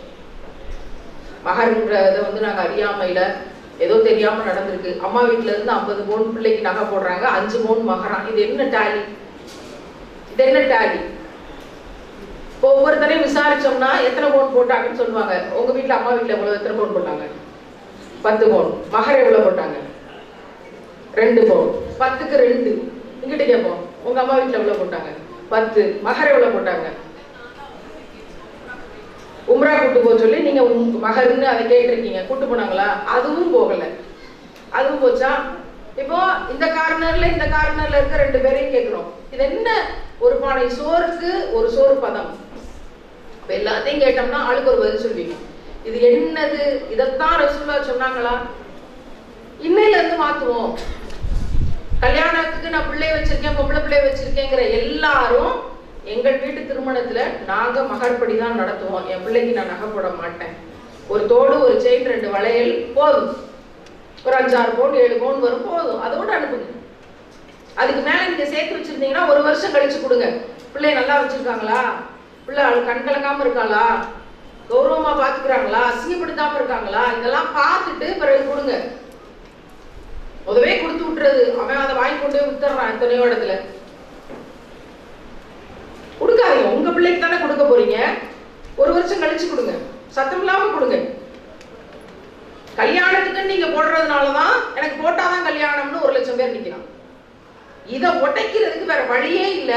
பொம்பளை பிள்ளைய பெற்றவங்களாம் கை தூக்குங்க பார்ப்போம். நான் கல்யாணத்துக்கு பொம்பளை பிள்ளைய வச்சிருக்கிறேன், நல்லா தூக்குங்க.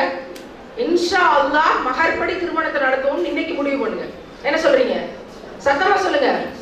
இன்ஷா அல்லாஹ். உயர்த்திய கைகளை அல்லாஹ் கண்ணியப்படுத்தட்டும். கைகளை போட்டுக்கலாம். தயவு செய்து மகரை காப்பாத்துங்க. வரதட்சணை சீர் சேர்ந்து நகை போடுறது நம்ம கலாச்சாரம் கிடையாதுன்னு ரசூலுல்லாஹ் சொல்றாங்க. ஆம்பளை பிள்ளை பெற்றவங்கள கை தூக்குங்க. நான் மாப்பிள்ளை வச்சிருக்கேன், வருங்காலத்துல நான் தான் தட் கிரேட் மாமியார் அப்படிங்கிறவங்களா கை தூக்குங்களேன். மாஷா அல்லாஹ், நல்லா தூக்குங்க. நீங்களாம் நியத்து வைங்க. நாட் அலோடுன்னு சொல்லுவோம், அனுமதி இல்லை சொல்லுங்க. இன்ஷா அல்லாஹ் சத்தமா சொல்லலாம். இன்ஷா அல்லாஹ் இறைவன் நாடட்டும். கை கீழே போட்டுக்கலாம். இன்னும் சிறப்பா உயர்த்திய கைகளே அல்லாஹ் கண்ணியப்படுத்தி. 2 நியத்து வச்சிருக்கீங்க, 2 பிள்ளைகள்.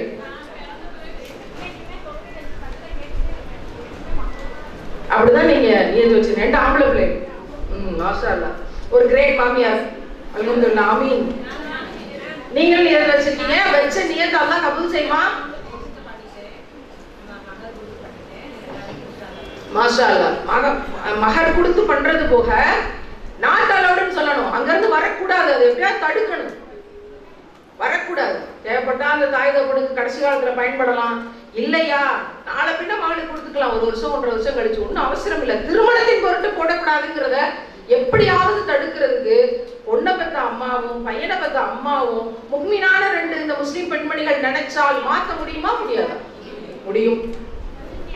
அது ஏன் கல்யாணம் எழுதி வைக்கிற அஜரத்மார்கள்லாம் இதை செய்ய மாட்டேங்கிறாங்கன்னு தெரியும். ஏன்னா பொண்ணு வீட்டுல இருந்து நகை போட்டு சீர் சனத்தி எல்லாம் செஞ்சா நாங்க நிக்கா எழுத மாட்டோம். அப்படி ஒரு சட்டம் வந்தா நல்லா இருக்கும்ல.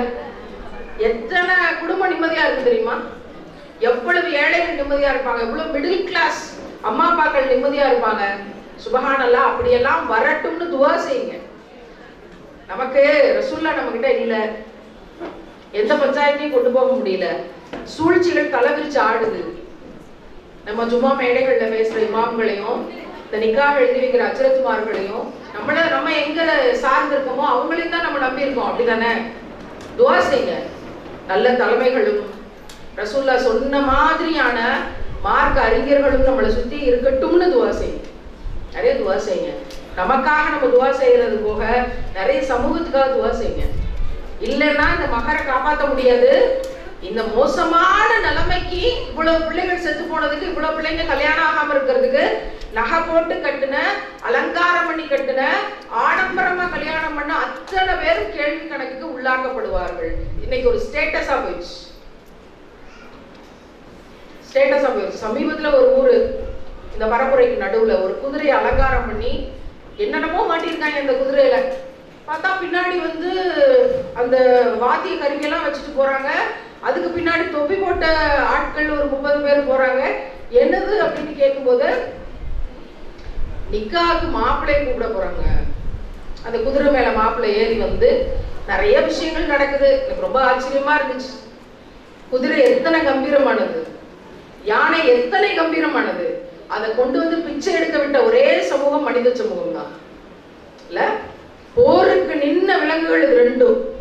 அதை தெருவுக்குள்ள கொண்டு அதையும் அலங்காரம் பண்ணி அதையும் தெருவா பிச்சை எடுக்கிறதுக்கு, தன்னுடைய அலங்காரத்தை வெளிப்படுத்திக் கொள்வதற்கு கருவியாக்கின பெரிய புண்ணியம் மனுஷனுக்கு தான். ஆனா இந்த சூழல்கள் எல்லாம் மாறட்டும்னு நாங்க துவா செய்யறோம். அல்லாஹ் பாதுகாக்கட்டும்னு துவா செய்யறோம். நம்பர் 1 ட்ரெஸ் கோடு, நம்பர் 2 மகர். சீர்சனத்தை இல்லாம கல்யாண பொண்ணுங்கெல்லாம் ரொம்ப கவனமா இருங்க. நான் வாங்கிட்டு போக மாட்டேன்னு சொல்லுங்க. இன்னைக்கு இருக்க பிள்ளைகள் நீயா நானால போய் பேசுறாளுங்க. போட்டா என்ன, எனக்கு 100 பவுன் போடணும், நான் வாங்கிட்டு தான் போவேன். அவனுக்கு இதெல்லாம் செய்றீங்க, எனக்கு செஞ்சுதான் ஆகணும். நீங்க பெத்தீங்கல்ல, உங்க கடமை தானே. எது 100 பவுன் போடுறதா? கூட்டு லெஃப்ட் அண்ட் ரைட் வெளுக்கணும் தான் வந்துச்சு. ஏன்னா என்ன பேசுற நீ? ஒரு 10 மாதம் சுமந்து பெற்ற தாயோட வலி வேதனை, அந்த தாய் எடுத்து மாதிரி உட்காந்து கதறி கதறி அழுகுறா. ஐயோ இப்படி வளர்ந்துட்டனே. ஒரு அடிமாட்டுக்கு நிக்கிற மாதிரி நிக்கிறா அந்த தாய். அதெல்லாம் நீங்க பாத்தீங்கன்னா வழங்கி இருக்கும். இன்னொருத்தி பேசுறா, தாய் தகப்பனையும் மாமியாரையும் வீட்டுல வச்சு பார்க்க முடியலையா. பிஸ்கட் தின்னுறாங்க, ஒரு நாளைக்கு 20 ரூபாய்க்கு பிஸ்கட் தின்னுறாங்க. மாச பட்ஜெட்ல இவ்வளவுக்கு பிஸ்கட்டுக்கு பில்லு வருது. என்னங்க நீ தருதலை எக்கட கெட்டு ஒளி. நீ ஏன் பர்தாவையும் இஜாவையும் போட்டு போய் இப்படி பேசுற? இல்ல இஸ்லாம் வயசானவங்களை கவனிச்சுக்கிறதுலையும் அதோட நன்மைகளையும் பத்தி எவ்வளவு பேசியிருக்கு. எப்பேற்பட்ட மார்க்கம். இந்த அடையாளத்தோட போய் ஒரு ஷோல உட்காந்துக்கிட்டு 20 ரூபாய்க்கு பிஸ்கட் தின்னுட்டாங்க. செலவாகுது மாச பட்ஜெட்ல. நீங்கெல்லாம் ஏன் உயிரோட இருக்கீங்கன்னு எங்களுக்கு விளங்கல. நீங்க பூமிக்கு பாரம், வீட்டுக்கு பாரம், சமூகத்துக்கு பாரம். நீங்க வெளியில யாரையோ போய் தரிசனம் கொண்டு பார்த்து அவங்களெல்லாம் ஏழைகளுக்கு உதவி செஞ்சீங்களான்னு நாங்க கேட்கல. வீட்டுல இருக்க தாய் தகப்பனுக்கு ஒரு மாமியாருக்கு செய்ய வேண்டியது இல்லை அப்படின்னு வச்சுக்கோங்களேன். பெண்ணுக்கு கடமை இல்லைன்னு அந்த பையனுக்கு கடமை இருக்கா இல்லையா? தாய் தகப்பனை பார்க்க வேண்டியது. 20 ரூபாய் பிஸ்கட்டுக்கு வக்கு இல்லையா? நீ எதுக்கு இவ்வளவு அலங்காரம் பண்ணிட்டு மேடையில வந்து உட்காந்து பேசிக்கிட்டு இருக்க? இதுக்கு போகிற பெட்ரோல் செலவு உனக்கு கிட்டத்தட்ட 300 ரூபாய் செலவாயிருக்கும் அவளுக்கு. ரொம்ப மோசமான உலகத்துல வாழ்ந்துட்டு இருக்கோம். இறைவன் பாதுகாத்தால் ஒளிய நேர்வழியோ எது சரி அப்படிங்கிற பாதையோ கிடைக்க முடியாதுங்கிற அளவுக்கு சூழ்ச்சிகள் அதிகமாகிட்டு இருக்கு. எனவே இந்த 2 விஷயத்த நம்ம உறுதிமொழியா எடுப்போம். எங்க வீட்டு திருமணத்துல இனிமே அப்படி நடக்காது. இந்த சீர் பரப்புறதே வேண்டாம். அப்படி நீங்க ஏதாவது மாப்பிள்ளை பொண்ணுக்கு கொடுத்தாங்கன்னா அந்த பொண்ணுக்கு அவங்க அடுத்த நாள் கொடுத்துட்டு போறாங்க. அடுத்த நாள் இருந்து ஒன்னாதானே வாழ போறாங்க. அதை நான் முன்னாடி நாளே கொடுத்து விடுறது. ஒவ்வொரு ஊர்லயும் அதுக்கு பேரு. உங்க ஊர்ல என்ன பேர் இருக்கு? மாப்பிள்ளை பொண்ணு கொடுத்து விடுறது, பொண்ணு மாப்பிள்ளை கொடுத்து விடுறது. என்ன பேரு? சீர்தட்டு. அதை பரப்பி வைக்கிறது. ஹால் ஃபுல்லா, வீட்டுல மண்டபம்னா மண்டபம் ஃபுல்லா அது சீர்தட்டு. உங்க ஊர்ல என்ன பேரு? அதானா? அதே பேரு தானா இல்ல வேற பேர் ஏதாவது வச்சிருக்கீங்களா? சில ஊர்ல பூச்செப்பு, சீர்தட்டு, பொட்டி துணி, பொட்டி சீரு, இப்படி பேரு இருக்கு. இப்போ பொட்டி சீர் எத்தனை வைக்கணும்? 501 வைக்கணும். என்ன இது ஒண்ணும் புரியலையே. 501 தட்டு வாங்கி செய்யறது போல. இப்ப அது ஒரு பெரிய ட்ரெண்டிங். 501 பித்தளை தாம்பாளம் வாங்குங்க. நம்ம காலத்துல எல்லாம் முன்னாடி பாட்டி காலத்துல எல்லாம் மண்பானை வச்சிருந்தாங்க.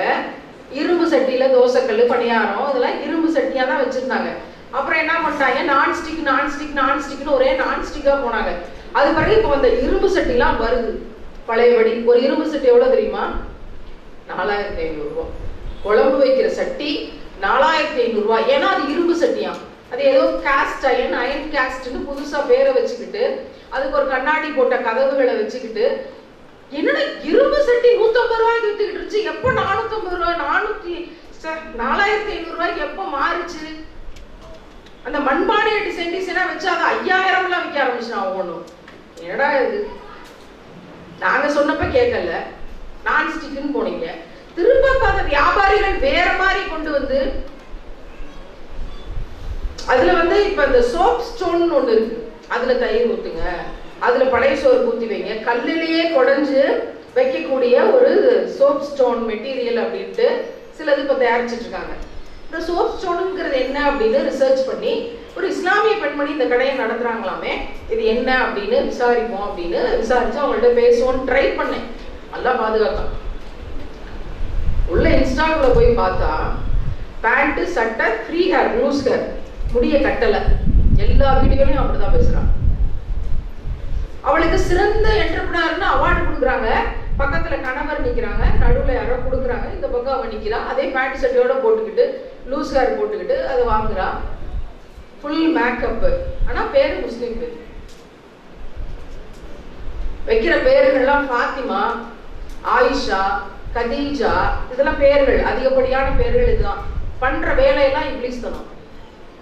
அதுதான் பாதுகாத்தான். அப்படியே பிளாக் பண்ணி எனக்கு சோப்பும் வேணாம், ஸ்டோனும் வேணாம், இந்த வேலையே வேணாம், நான் இந்த சில்வர் பாத்திரத்திலே நான் வந்து தயிர் ஊத்திக்கிறேன் அப்படின்னு முடிவு பண்ணிட்டு பயந்து வெளியே வந்தோம்.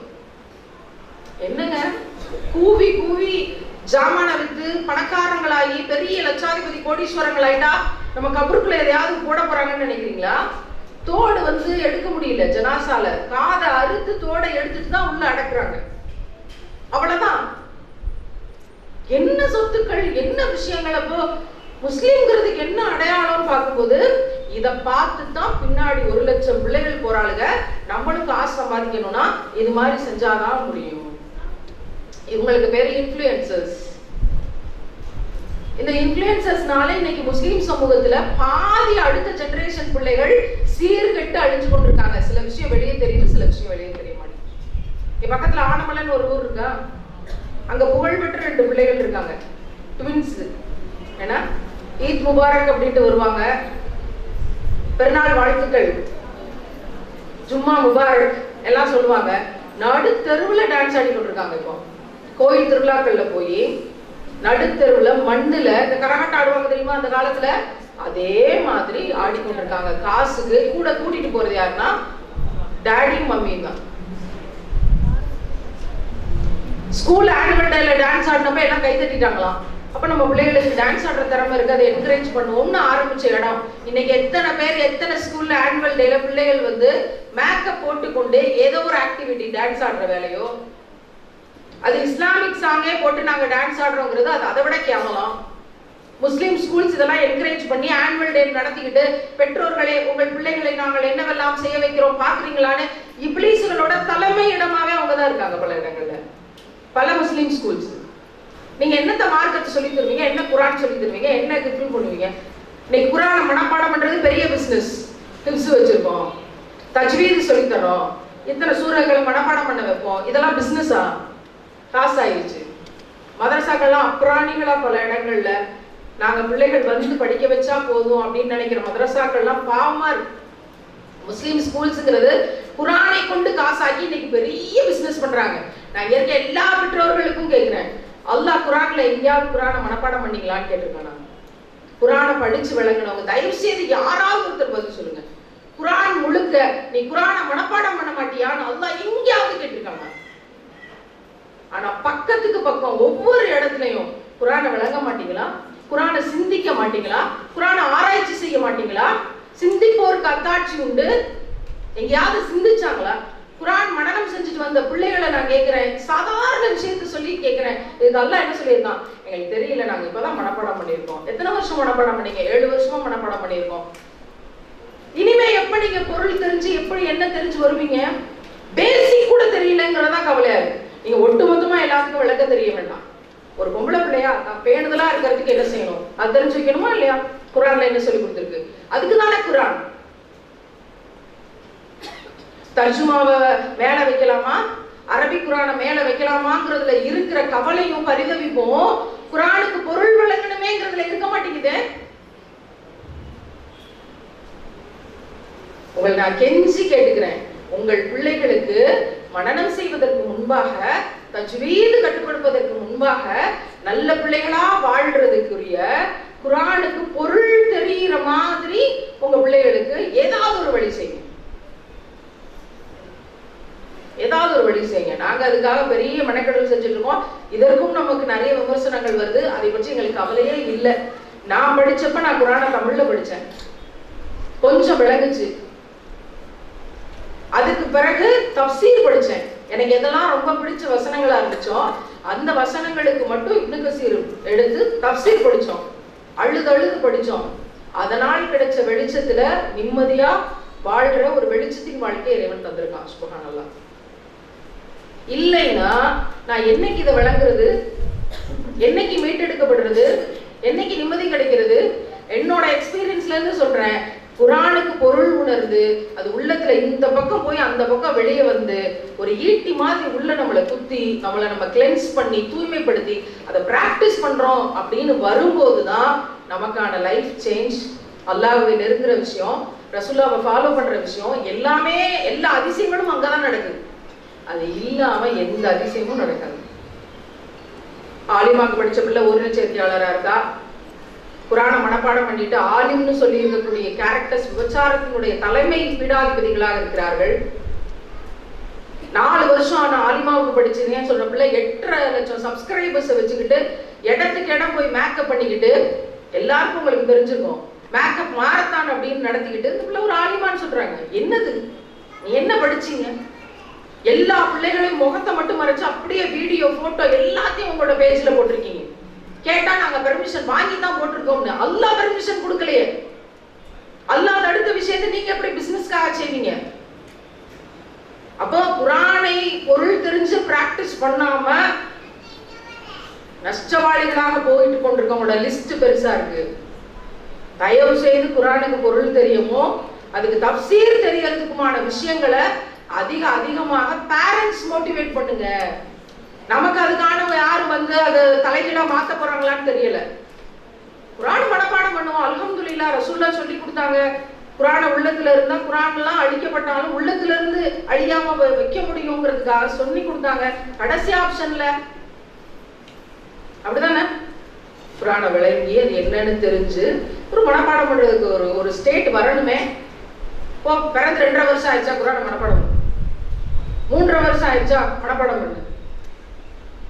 பாவம் அந்த பிள்ளைகள். சில பிள்ளைகள் அதை வெறுத்து போயிடுறாங்க. இதை ஒரு பெரிய ஹார்ட்ஷிப்பா பார்த்து, ஒரு சடங்கு சம்பிரதாயமா பார்த்து டென்ஷன் ஆகி அதை விட்டு ஓடக்கூடிய நாங்க பாக்குறோம். இந்த ஆபத்தில் இருந்தெல்லாம் சமூகத்தை வல்ல ரஹ்மான் பாதுகாக்கட்டும்னு அதிகமா துவா செய்யணும். எனவே குரானுக்கு பொருள் உணர்ந்து அதை பயிற்சி செய்யக்கூடிய விஷயத்தை நம்ம வீட்டுல தாங்க தொடங்க முடியும். நமக்கு தான் வலி வேதனை. யாருக்காவது வலி வேதனை இருந்து நம்ம பிள்ளைகளை பாதுகாக்க யாரும் வருவாங்களான்னு எனக்கு தெரியல. நமக்கு தான் வலி வேதனை. எனவே இந்த விஷயத்தை எப்படி இனிஷியேட் பண்றது அப்படிங்கிறதுல கூடுதலாக கவனம் செலுத்துங்கள். நீங்களும் குரானை படிக்கிறீங்களா? தமிழ்லையும் படிங்க, உங்க தாய்மொழியில படிங்க. உங்க தாய்மொழி என்னவா வேணா இருக்கலாம், அதுலயும் படிங்க. என்ன இருக்குன்னு தெரிஞ்சுக்கங்க. இறைவன் சிந்திக்க சொல்றான், ஆராய்ச்சி பண்ண சொல்றான் குரானை. அப்ப விளங்கினாதானே சிந்திக்கவும் ஆராய்ச்சி பண்ணவும் முடியும். சுபஹானல்லாஹ். குரான் என்பதை மனப்பாடம் பண்ணுவதும் கூட இன்னைக்கு ஒரு அலங்காரமா மாறிடுச்சு. குரான் மனப்பாடம் பண்ண பிள்ளைகளை எல்லாம் கூப்பிட்டு வச்சு தேவதை மாதிரி வெள்ளை கலர் ட்ரெஸ் போட்டு ஒரு கிரீடத்தை வச்சு அந்த பிள்ளைகளுக்கு மேக்கப் டச்சப் பண்ணி விட்டு லிப்ஸ்டிக் போட்டு விட்டு இப்படியான மேடைகளையும் நான் பார்த்திருக்கேன். கிராம வழக்குல சொல்லணும்னா வாய் வைக்கலாம் எரியுது. இதை என்கரேஜ் பண்ற பேரண்ட்ஸ், இதுதான் அப்படின்னு கொண்டாடக்கூடியவங்க இல்ல, இம்மையில எல்லா அலங்காரத்தையும் செஞ்சுட்டீங்க, ரைட், ஓகே, எல்லாத்தையும் கிராண்டாவும் இந்த மாதிரியான பட்டி டிங்கரிங் பாக்குற எல்லா வேலையும் எல்லா இடத்தையும் செஞ்சுட்டோம். கபருக்குள்ள யாருங்க செஞ்சு விடுவா? கபருக்குள்ள ஒரு வாழ்க்கை இருக்குன்னு நம்புறவங்க தானே முஸ்லிம்ஸ். கபருக்குள்ள யாரும் செஞ்சு விடுவா? அங்க ஒரு மேக்கப் ஆர்டிஸ்ட கூட்டிட்டு வந்து போவாங்களான்னு தெரியல. நான் இத்தனாம் தேதி இத்தனை செகண்ட்ல சாக போறேன், நீயும் வந்துரு, உனக்கு இந்த பேமெண்ட்டை தந்துடுறேன். 4 ஆண்டு ஆலிமாக படித்த பிள்ளை தூங்கும் போது ஃபுல் மேக்கப் போட்டு தான் ஒரு பிள்ளை தூங்குறான். ஆத்தென்டிக்கான நியூஸ் தான் எல்லாமே நான் சொல்றேன். அப்ப என்ன தூங்கும் போது மேக்கப் போட்டுற என்னது இது? தூங்க போறோம், யாரும் கிடையாது, லைட் எல்லாம் ஆஃப் பண்ணிட்டோம், தூங்க தான் போறோம். ஒருவேளை அல்லாஹ் வச்சு கனவுல சந்திக்க போறாளோ அதுக்காக பக்கத்து பெட்டி கடைக்கு போனாலும் அந்த பிளஷ்ஷா, இதுக்கு பேர் இங்க தடவுறது, முந்தானே தான் எனக்கு பேர் தெரியும், இப்படி தடவுறது ரோஸ் கலர் எடுத்து இப்படி இங்க தடவுறதுக்கு பேர் பிளஷ்ஷா. அந்த பிளஷ் வந்து தடவிட்டு தான் பெட்டி கடைக்கு போவாலாம். கடைக்கு போய் கடலை மிட்டாய் வாங்குறதுனால அப்படிதான் போவாலாம். நைட்டு தூங்கும் போது அப்படிதான் தூங்குவாலாம். நான் சொன்னேன் பைத்தியம், இது வந்து நீங்க மற்றவங்களோட ஒப்பிடாதீங்க, அது எக்ஸ்ட்ரீம் எண்டுக்கு போயிடுச்சு, இப்ப காப்பாத்தலைன்னா ரொம்ப கஷ்டம் அப்படின்னு சொல்லிட்டு தான் வெளியே வந்தோம். பட் மதரசால 4 வருஷம் பிள்ளை ஓதி முடிச்சிருக்கு. என்ன ஓதுனீங்க?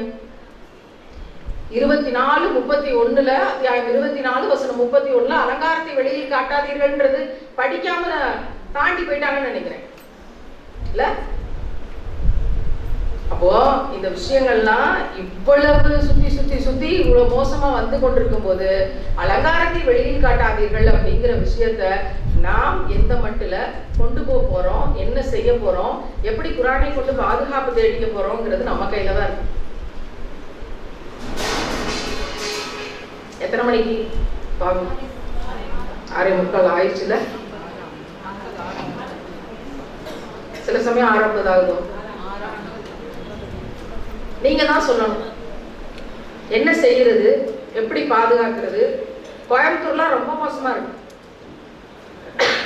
இந்த மேக்கப்புங்கிற பேர்ல கிளாஸ் எடுக்கிறது, மேக்கப் எடுக்கிறது எப்படி அப்படின்னு கிளாஸ் எடுக்கிறது, ட்ரைனிங் கொடுக்கறது, அதுக்காக வேலை செய்யறது, அந்த போட்டோஸ் வீடியோஸ் எடுத்து பிளாக் போடுறது, இந்த மாதிரியான வேலையை செய்யக்கூடிய மாடர்னிஸ்ட் அப்படிங்கிற ஒர்க்கு கோயம்புத்தூர்ல ரொம்ப மோசமா இருக்கு. இஸ்லாமிய சமூகத்துக்கு மத்தியில் நாங்கள் நிறைய கோத்ரூ பண்ணிட்டு தான் பேசுறோம். 10 ஊர்ல இருந்து 10 பேரோட எடுத்து போட்டோம். அவங்க போட்டிருக்க போட்டோ வீடியோஸ்லாம் எடுத்து எங்களோட தளத்துல போட்டோம். 1 மணி நேரத்துல டெலீட் பண்ணோம். அதுல ஒரு ஊர் கோயம்புத்தூர். அவ்வளவு மோசமா இருக்கு. அப்படிதான் இந்த போரை நாங்க தொடங்கணும். இது ஒரு போர் அப்படின்னு நாங்க அறிவிச்சோம்.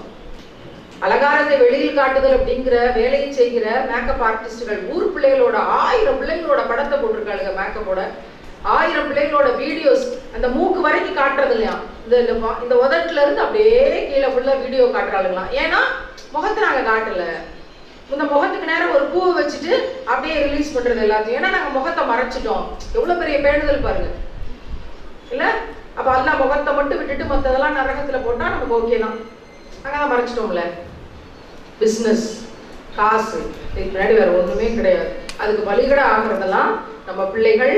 அலங்காரம் அப்படிங்கறத வெளிப்படுத்துற சமூகம், அறியாமையில இருக்கக்கூடிய அம்மாக்கள். அதெல்லாம் கிடையாது. மேக்கப் ஆர்டிஸ்ட வச்சுதான் நான் கல்யாணம் பண்ணுவேன் அப்படின்னு யாராவது பிள்ளை அடம் பிடிச்சாலும் பொழிச்சு வைங்க. என்னோட ஆன்சர் இதுதான். வைங்க, கண்ணத்துல பலார்னு வைங்க. கண்ணத்துல அடிக்க மாட்டீங்கன்னா முதுகுல வைங்க. என்ன பெத்த தாய் நான் சொல்றேன், உனக்கு என்ன? நாங்கெல்லாம் சேர்ந்து அலங்காரம் பண்ண முடியாதா? உன் ஃப்ரெண்ட்ஸ் எல்லாம் சேர்ந்து ஒன்று அலங்காரம் பண்ண முடியாதா? இவளுக்கு வந்து எடுத்து அது அவளோட பேஜ்ல போட்டு அதுக்கு வந்து அவளுக்கு 50,000 ரூபாய் காசு கொடுக்கணும். 50,000 ரூபாய் காசு கொடுக்கணும். 1 லட்சம் ரூபாய் காசு கொடுக்கணும். அது போக இந்த கோன் மெஹந்தின்னு ஒரு கல்ச்சர் வந்துருச்சு. இப்படியே இருப்பாளுங்க 2 மணி நேரத்துக்கு. பிச்சைக்காரி அம்மா தாயே அப்படி சொல்லல, அவ்வளவுதான். மற்றபடி அது காயணும்ல. கொடி போட்டு டிசைன் போட்டு எல்லாம் போட்டு பார்த்தா இந்த முட்டி கையில இருந்து போடுறதுக்கு ஃப்ரண்ட்டுக்கு மட்டும் போடுறதுக்கு 2000 ரூபாய். பிறகு பேக் சேர்த்து போடணும்னா 4000 ரூபாய். ஒரு மெஹந்தி ஆர்டிஸ்டுக்கு குறைஞ்சது 20,000 ரூபாய் 15,000 ரூபாய் காசு கொடுக்கணும். இது என்ன கூத்து? நிறைய வீடியோஸ் இப்ப கடந்த 1 மாசமா நாங்க ரிலீஸ் பண்ணியிருக்கோம் மருதாணியை பத்தி. மருதாணி இலையை அரைச்சு அதை தொப்பி போட்டு உள்ளங்கையில வடை தட்டுறதுதான் மெடிசின், மருத்துவம். அதை உடைச்சு அதுல கெமிக்கல்களை கலந்து ப்ரிசர்வேட்டிவ் பண்ணி அதை கோன்ல போட்டு கொடி வரைஞ்சு செடி வரைஞ்சு தொப்பி போட முடியாம அதுக்கான நோக்கம் உடைஞ்சு போய் நம்ம கழிவுகளை நிறைய கழுவுறோம். என்னதான் நகை இடுக்கள்ல நீங்க சுத்தம் பண்ணாலும், ஹேண்ட் வாஷ் யூஸ் பண்ணாலும், சோப் யூஸ் பண்ணாலும் கிருமிகள் இருக்கும். நாடா புழுக்கள் போன்ற கண்ணுக்கு தெரியாத விஷயங்கள் எல்லாமே அதனுடைய தாக்கம் இருக்கும். மருதாணி போன்ற விஷயங்களை பயன்படுத்தும் போது அதுல இருந்து நாம் பாதுகாப்பு பெறுகிறோம். அந்த நகை இடுக்குகள் பாதுகாப்பு பெறுகிறது. இது மெடிசின். மருதாணி ஒரு மருந்து. ஆனா அதை அலங்காரமாக்கி அதுக்கு இவளுக்கு பண்ற பிசினஸ் கூத்து. அந்த பச்சை கலர்ல அழிக்கிறதுக்கு முன்னாடி வரைக்கும் அந்த வரைஞ்ச டிசைன்லாம் கொஞ்சம் பார்க்க நல்லா இருக்க மாதிரி தெரியுது. அழிச்சு உடனே பாக்குறோம் சொறி சரங்கு பிடிச்ச மாதிரி தான் கையுது. நீங்க வேணா இந்த போட்டோவை எடுத்து பாருங்க. தூரத்துல இருந்து பார்க்கும்போது ஒரே சொறி பிடிச்ச மாதிரி இருக்கேன். கை கால்லாம் என்ன நல்லா இருக்கும் அந்த பிள்ளை கை. ஆனா வடை தட்டும் போது கையில நடுவுல ஒரு வடை தட்டி சுத்தி ஒரு கோள்களை சுத்த விட்டு ஒரு நகத்துக்கு வந்து அழகா தொப்பி போட்டு பார்க்கும்போது டீசெண்டா தான் இருக்கும்.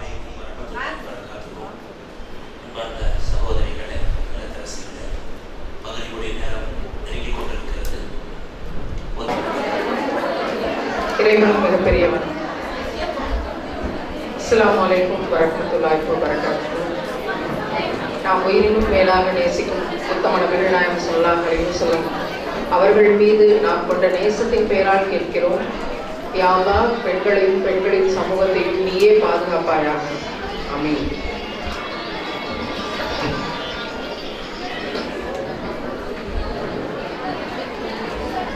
ட்ரெஸ் கோட் அப்படிங்கிறதுல இருக்கிற ஹிஜாப், மக்னா, பர்தா, இதுல இருக்கக்கூடிய அலங்காரங்களை இன்னையிலிருந்து மாத்துவோம்.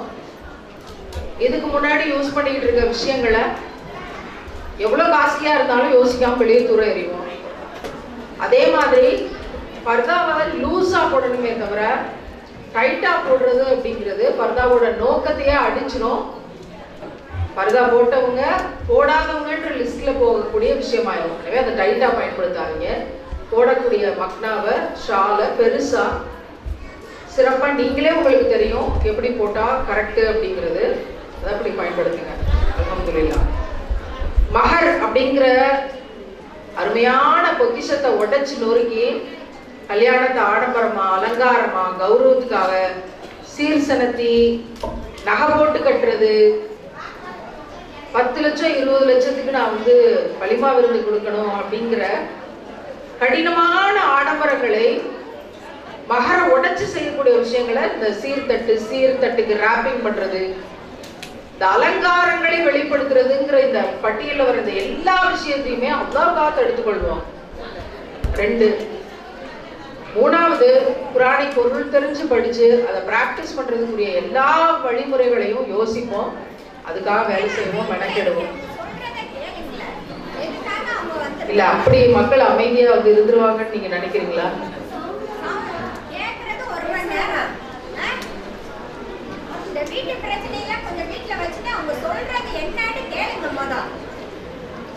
அவங்க சொல்றாங்க வீட்டு பிரச்சனை எல்லாம் வீட்டுல வச்சுட்டு அவங்க சொல்றத கொஞ்சம் என்னன்னு கேளுங்க, இன்னும் மிஞ்சி போனா 1/2 மணி நேரம் தானே அப்படின்னு ஆதங்கப்படுறாங்க.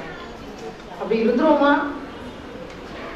ஒரு பின் ட்ராப் சைலன்ஸ்ல அது எப்படி ஒரு 1000 பேர் கொண்ட கூட்டம், ஒரு 500 பேர் கொண்ட பெண்களுடைய கூட்டத்துல பேசாதீங்கன்னு சொன்னா இதெல்லாம் ஆகிற காரியமா? அல்லாஹ்வுக்காக ஒன்று கூடினால் அது ஆகும். ஏடா தம்பி, அல்லாஹ்வுக்காக ஒன்று கூடினா ஆகுமா ஆகாதா? ஒருத்தன் பேசாம இருக்க முடியுமா முடியாதா? முடியும்ல. இப்ப நீங்க எப்படி சமத்தா இருக்கீங்க 2 பேரும்? இங்க உட்கார வச்சு 5 தடவை பேசிட்டாங்க.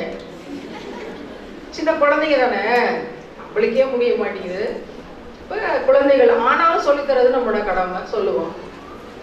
இதை யாராவது வீடியோ எடுத்து எங்க பையனை தனியா உட்கார வச்சு மன உளைச்சலை ஏற்படுத்தினார்கள், தயவு செய்து செய்யாதீங்க, நான் பொறுப்பு இல்லை இருக்கு. இப்படியெல்லாம் தான் வேலைகளை செய்ய வேண்டியதா இருக்கு. ஆனா இதுக்கு என்னென்ன மாதிரியான ஒவ்வொரு பொருளையும் ஒவ்வொரு டிசைனா வரக்கூடிய விஷயங்களை எல்லாம் பார்த்துட்டு தான் இருக்கோம். என்னுடைய உள்ளத்தில் என்ன இருக்குன்றது உட்பட இறைவனுக்கு தெரியும்னா தப்பிக்க முடியுமா? யாராவது பணத்தை வசூல் பண்ணி கொண்டு போய் நான் சேர்த்து வச்சுக்கிட்டு நான் என் கபர்ல தப்பிக்க முடியுமா? இறைவனை சந்திக்கிற அந்த பொழுதுல எதையாவது நான் காரணம் சொல்லி தப்பிக்க முடியுமா? அதனால தான தர்மம் செய்யுங்கள் அப்படின்னு நான் சொல்லவே கூடாதான். இப்படியெல்லாம் ரூல்ஸ் வருது. நீங்க மேடைக்கு வரலாம், பேசலாம், ஆனா இந்த தான தர்மத்தை பத்தி பேசவே கூடாது. என்னமோ ஒரு சமூகம் ரசூலுல்லாஹ் நினைச்சு அழுது அழுது அழுது அழுது மணிக்கணக்கா அழுது கண்ணீர் வடிச்சாங்க. என்னுடைய உம்மத்துக்கள் செல்வத்தால் சோதிக்கப்படுவார்கள் அப்படின்னு. இப்ப கொடுத்திருக்க செல்வத்தை வச்சுக்கொண்டு நம்ம பண்ணக்கூடிய வேலைகள், காசு இருக்கனாலதானே நீ டிசைனர் பர்கா வாங்குற, காசு இருக்கிறதுனால தானே நீ 1000 ரூபாய்க்கு வாங்காம 5000 ரூபாய்க்கு டிசைனர் லெஹங்காஸ், இதெல்லாம் காசு இருக்கனால தானே. காசு இருக்கனால தானே ஆடம்பர கல்யாணம் பண்றீங்க. காசு இருக்கிறதுனால தானே 50 பவுன் போடணும் 100 பவுன் போடணும்னு வர்றீங்க. காசு இருக்கிறதுனால தானே இந்த பிராண்டுக்காரு அந்த பிராண்டுக்காருன்னு காசு இருக்கிறதுனால தானே. காசு இருக்கிறதுனால தானே 300 பவுன் நகை போட்டு கட்டுறது. காசு இருக்கிறதுனால தானே 75 பவுன் 75 லட்சத்துக்கு கார் வாங்கி கொடுக்கறது. இல்ல காசு இருக்கிறதுனால தானே இத்தனை தட்டு சீர் வைக்கிறது, அதை ரொம்ப ஆடம்பரமா காமிச்சுக்கிறது. காசு இருக்கிறதுனால தானே. ரசூலுல்லாஹ் குடுகுடுன்னு ஒரு பக்கம் இருந்து வர்றாங்க ஒரு தெருவழியா, அங்கிட்டு இருந்து அபூபக்கர் ரலியல்லாஹு அன்ஹு ஒரு பக்கம் வர்றாங்க, அந்த பக்கம் உமர் ரலியல்லாஹு அன்ஹு வர்றாங்க. 3 பேரும் ஒரு இடத்துல ஒண்ணு செஞ்சுக்கிறாங்க. பதட்டமா வர்றாங்க, அவசரமா. சாப்பிட்டு 2-3 நாள் ஆச்சு, பசி தாங்கல, என்ன செய்யறது? உங்க வீட்டுல இருக்கா, உங்க வீட்டுல இருக்கா, உங்க வீட்டுல இருக்கா, 3 பேர் வீட்லயே ஒண்ணும் இல்லையே. சரி வாங்க இந்த மனிதர் வீட்டுக்கு போவோம், அவர்கிட்ட ஏதாவது இருக்கும் அப்படின்னு ஒருத்தர் வீட்டுக்கு போறாங்க. அவர் பேரிச்சம்பழத்தை கொண்டு கொடுக்குறாரு.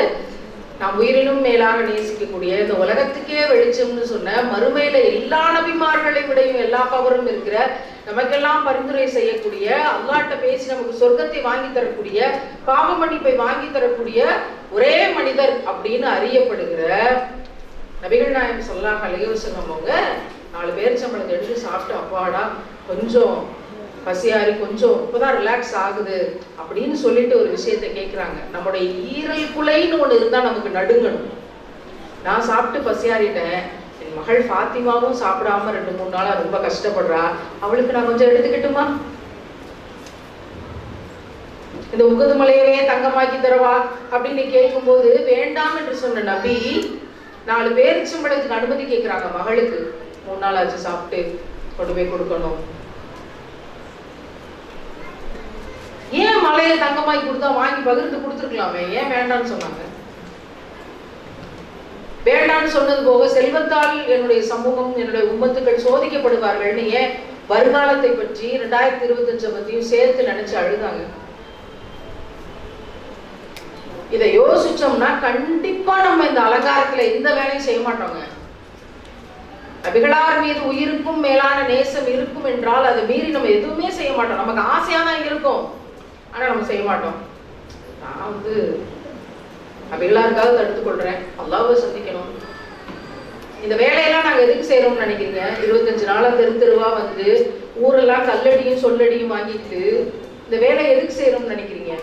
என்ன சொல்லல நம்மளை பத்தி? எல்லாமே சொல்லியாச்சு. நான் இஸ்லாத்துக்கு முன்னாடி நீட் எக்ஸாம், அனிதாவோட மரணம், 1176 மார்க், 197 கட் ஆஃப், 200க்கு இதையும் தாண்டி ஒரு பிள்ளை என்ன செய்ய முடியும் டாக்டர் ஆகிறதுக்குன்ற கேள்வி, சமமற்ற கல்வி முறை.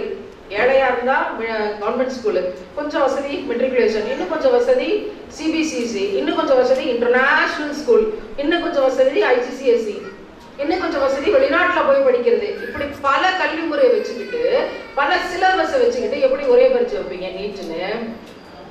இல்ல அப்ப 6 பரீட்சையில நீங்க வைக்கணும், எப்படி ஒரே பரீட்சை வைக்கிறீங்க? இந்த கேள்வியை கேட்டு போராட்டத்தை முன்னெடுத்து அதை தொடர்ந்து வந்த நெருக்கடிகள்னால என்னுடைய கவர்மெண்ட் டீச்சர் வேலையை நான் ரிசைன் பண்ணேன். மாசம் 1 லட்சம் ரூபாய் சம்பளம். எனக்கு இன்னும் 28 வருஷம் சர்வீஸ் இருக்கு. அப்படிங்கும் போது 2017ல என்னோட வேலையை ரிசைன் பண்றேன். நாங்க சேர்த்து வச்ச பிஎஃப் காசை கூட இன்னும் எங்களுக்கு திருப்பி தரல.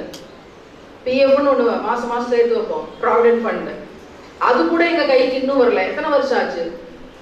8 வருஷத்துக்கு மேல ஆகுது, இன்னும் அந்த காசு கூட எங்களுக்கு கைக்கு வரல. எவ்வளவோ கேட்டு பார்த்துட்டோம், அலைக்கழிக்கிறார்களே தவிர அதுக்கு எந்த முடிவும் கிடையாது. இதுதான் செய்வாங்க. ஒரு கேஸ்ன்னு போயிட்டா அது கோர்ட்டா இருக்கட்டும், போலீஸ் ஸ்டேஷனா இருக்கட்டும், கவர்மெண்ட் ஆபீஸா இருக்கட்டும், அலைக்கழிப்பார்களே தவிர முடிவதும் கிடையாது. அப்படிதான் இருக்கு.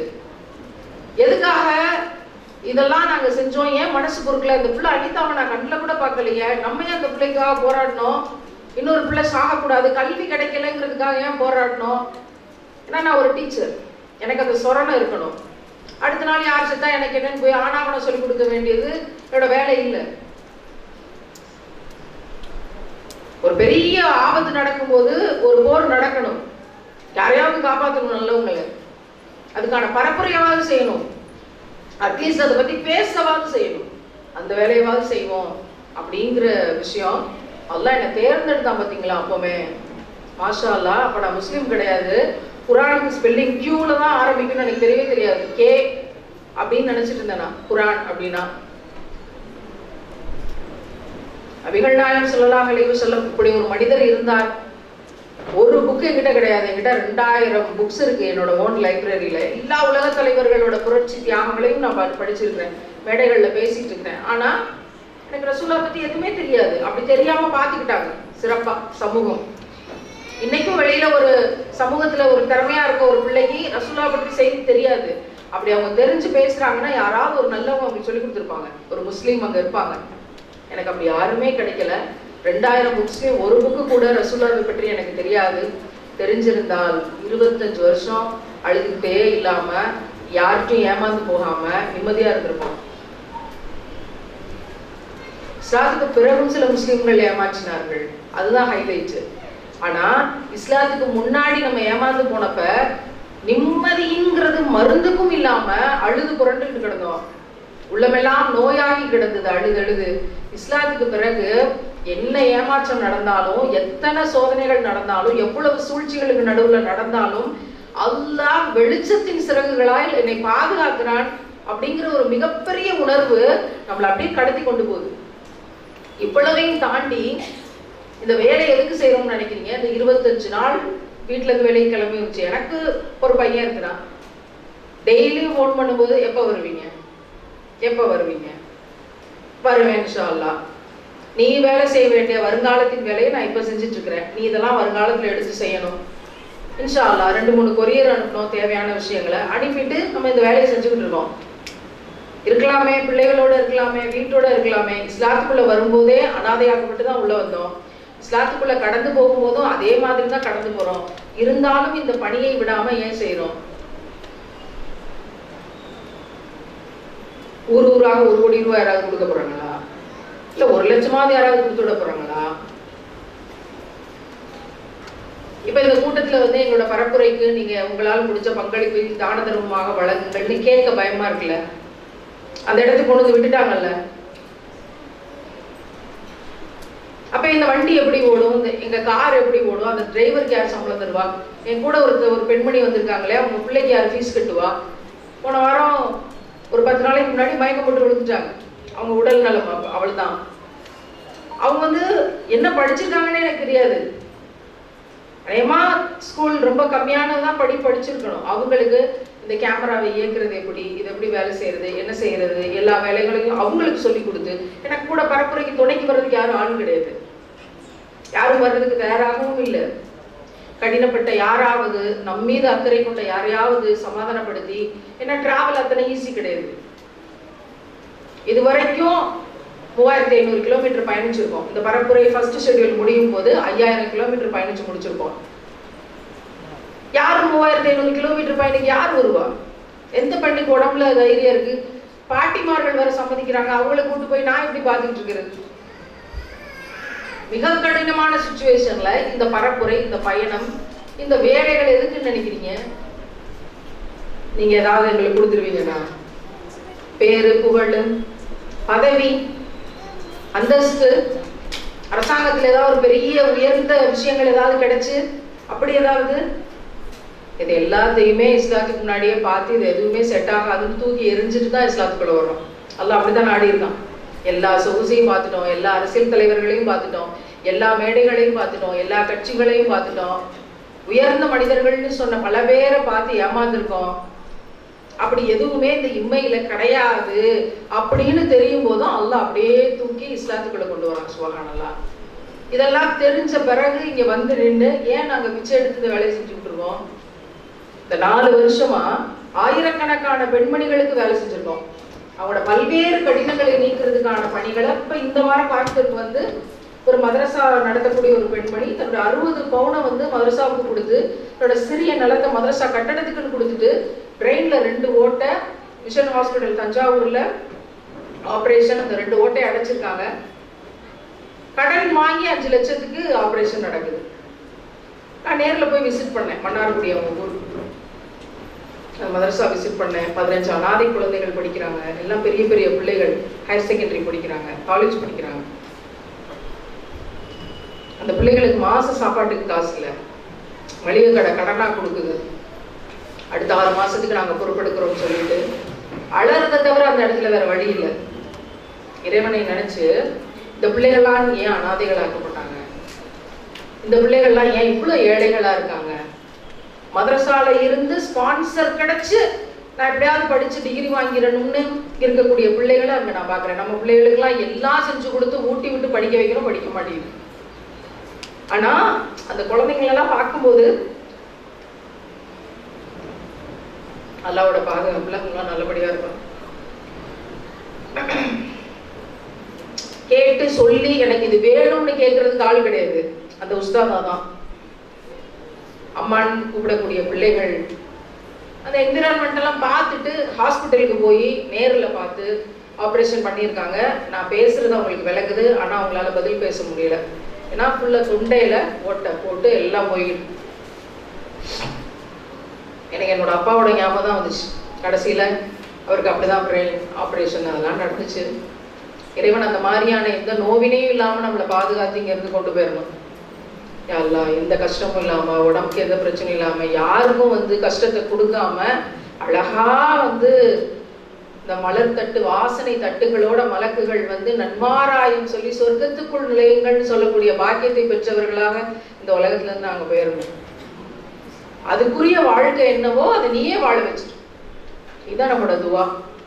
அந்த 5 லட்சம் அந்த பெண்மணி ஹாஸ்பிட்டல்ல இருந்து டிஸ்சார்ஜ் ஆகி போகும்போது கடனோட போகக்கூடாது. இது என்னோட நியத், வைராக்கியம். நான் ஒரு அடி எடுத்து வைக்கிறேன், ஹெல்ப் பண்ணுங்கன்னு கேட்டோம்.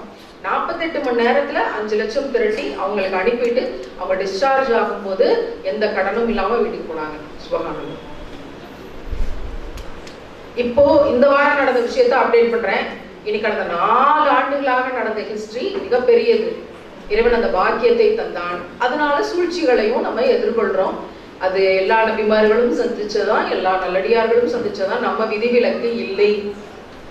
இதெல்லாம் தாண்டி எதுக்காக இந்த வேலையை செய்யணும்னு நினைக்கிறீங்க? என்ன கிடைக்க முடியும்? இந்த உலகத்துல இருந்து மறைஞ்ச பிறகு சுபஹானல்லாஹ் ஸ்ட்ரெயிட்டா போய் அல்லாஹ்வோட திருமுகத்தை சந்திச்சிடணும்ல. வேற எங்கேயும் போயிடாம, எந்த பாதிப்பும் நடந்துடாம, அல்லாஹ்வின் திருமுகத்தை சந்திப்பதற்காக மட்டுமே இந்த பணிகள், இந்த பேச்சுக்கள், இந்த வேலைகள், இந்த பயணங்கள். சேர்ல வந்து உட்கார்ந்து 1 மணி நேரம் பேசணும்னா முதுகு வலிக்குது, ஒரு பில்லோவையும் கொண்டு போறோம். கார்ல வந்து உட்காரணும் அப்படின்னா 4-5 எக்யூப்மெண்ட் வச்சிருப்போம். கால் எப்படி வச்சுக்கிறது, அப்படி வச்சுக்கிறது, இந்த பொசிஷன் அந்த பொசிஷன், 5-6 மணி நேரம் 7-8 மணி நேரம் பிரயாணங்கள். கால் கடுமையான வலி,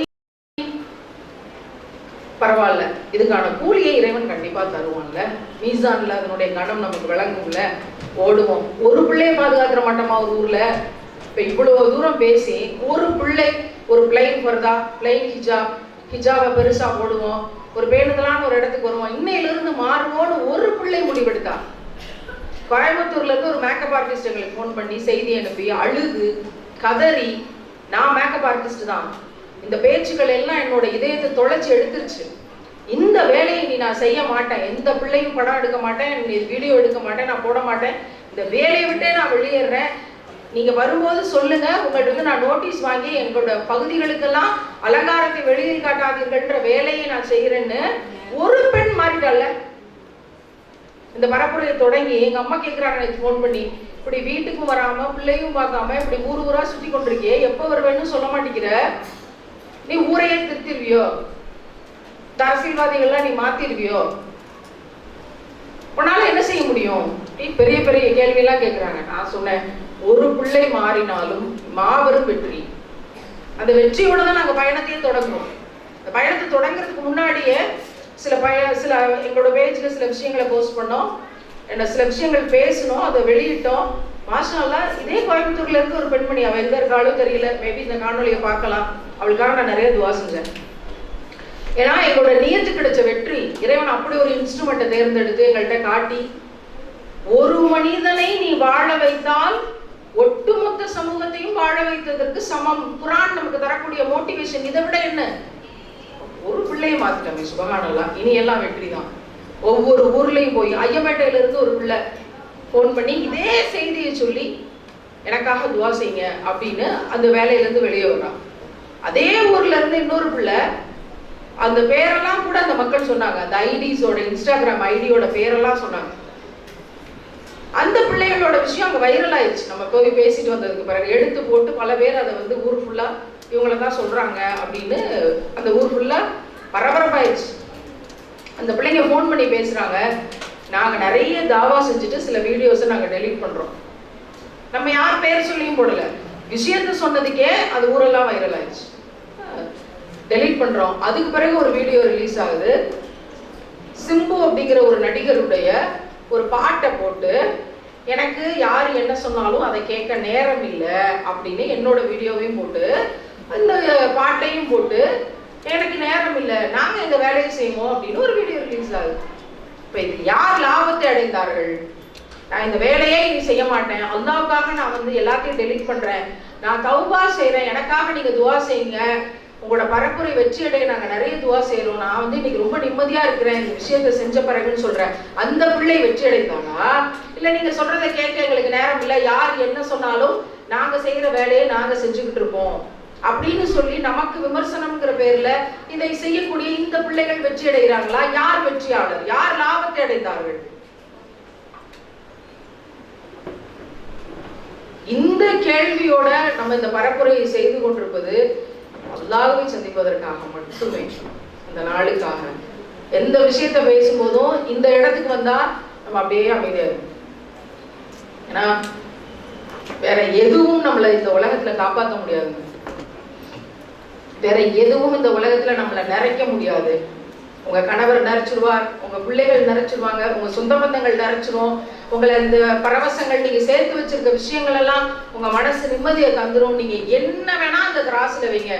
அல்லாஹ்வை சந்திப்பதுங்கிறதுக்கு முன்னாடி வேற எதுவுமே நம்மளை நிறைக்காது, எதுவுமே நமக்கு மனசுல மன நிறைவை தர முடியாது. ஒரு முக்மீனான ஒரு முஸ்லீம், ஒரு பெண்மணி, அல்லாட்ட கையேந்திரேன், அல்லாஹ் உன்னை சந்திக்கிற அந்த பாக்கியத்தை எனக்கு கொடுக்குறேன், பாவத்தெல்லாம் மன்னிச்சிரு, உனக்கு பிடிக்காத எதுவும் என் உள்ளத்துல இல்லாம நீ பாத்துக்கன்னு கேட்டாலே முடிஞ்சது எல்லாமே. அதெல்லாம் வந்து கபூல் செஞ்சுட்டான் அப்படின்னா நமக்கு வேற எந்த கவலையும் கிடையாது, அவனே நம்மளுக்கு நேர்வழியை தரும். எனவே அல்லாஹ்வின் திருமுகத்தை சந்திப்பதற்காக நம்ம எல்லாம் செயல்படுவோம்.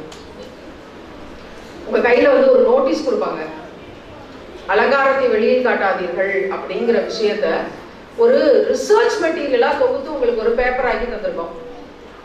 அதுல ஒரு 10-15 பாயிண்ட் இருக்கு. இப்ப பேசின நிறைய விஷயங்கள் இருக்கும், சில விஷயங்கள் புதுசா இருக்கும், அது எல்லாத்தையும் படிங்க. உங்க வீட்டு பிள்ளைகளோட அதை பத்தி டிஸ்கஸ் பண்ணுங்க. அம்மாவும் பிள்ளையுமா சேர்ந்து அதுல கையெழுத்து போட்டு பத்திரமா உங்க வீட்டு பீரோல வைங்க.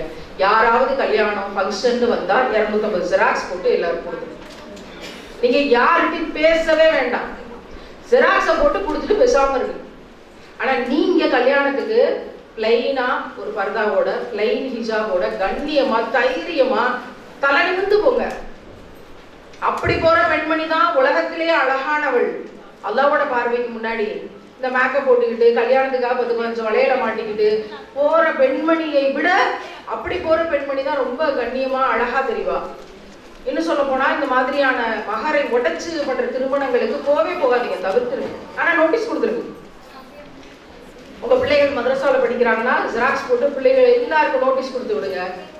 இந்த அலங்காரத்தை வெளியில் காட்டுவது அப்படிங்கிறதுக்கு எதிரான ஒரு மிகச்சிறந்த சீர்திருத்த பணியை இங்க வந்திருக்க ஒவ்வொரு பெண்மணியும் செய்வோம் அப்படின்னு வாக்கு கொடுங்க அல்லாஹ்க்காக. என்ன சொல்றீங்க?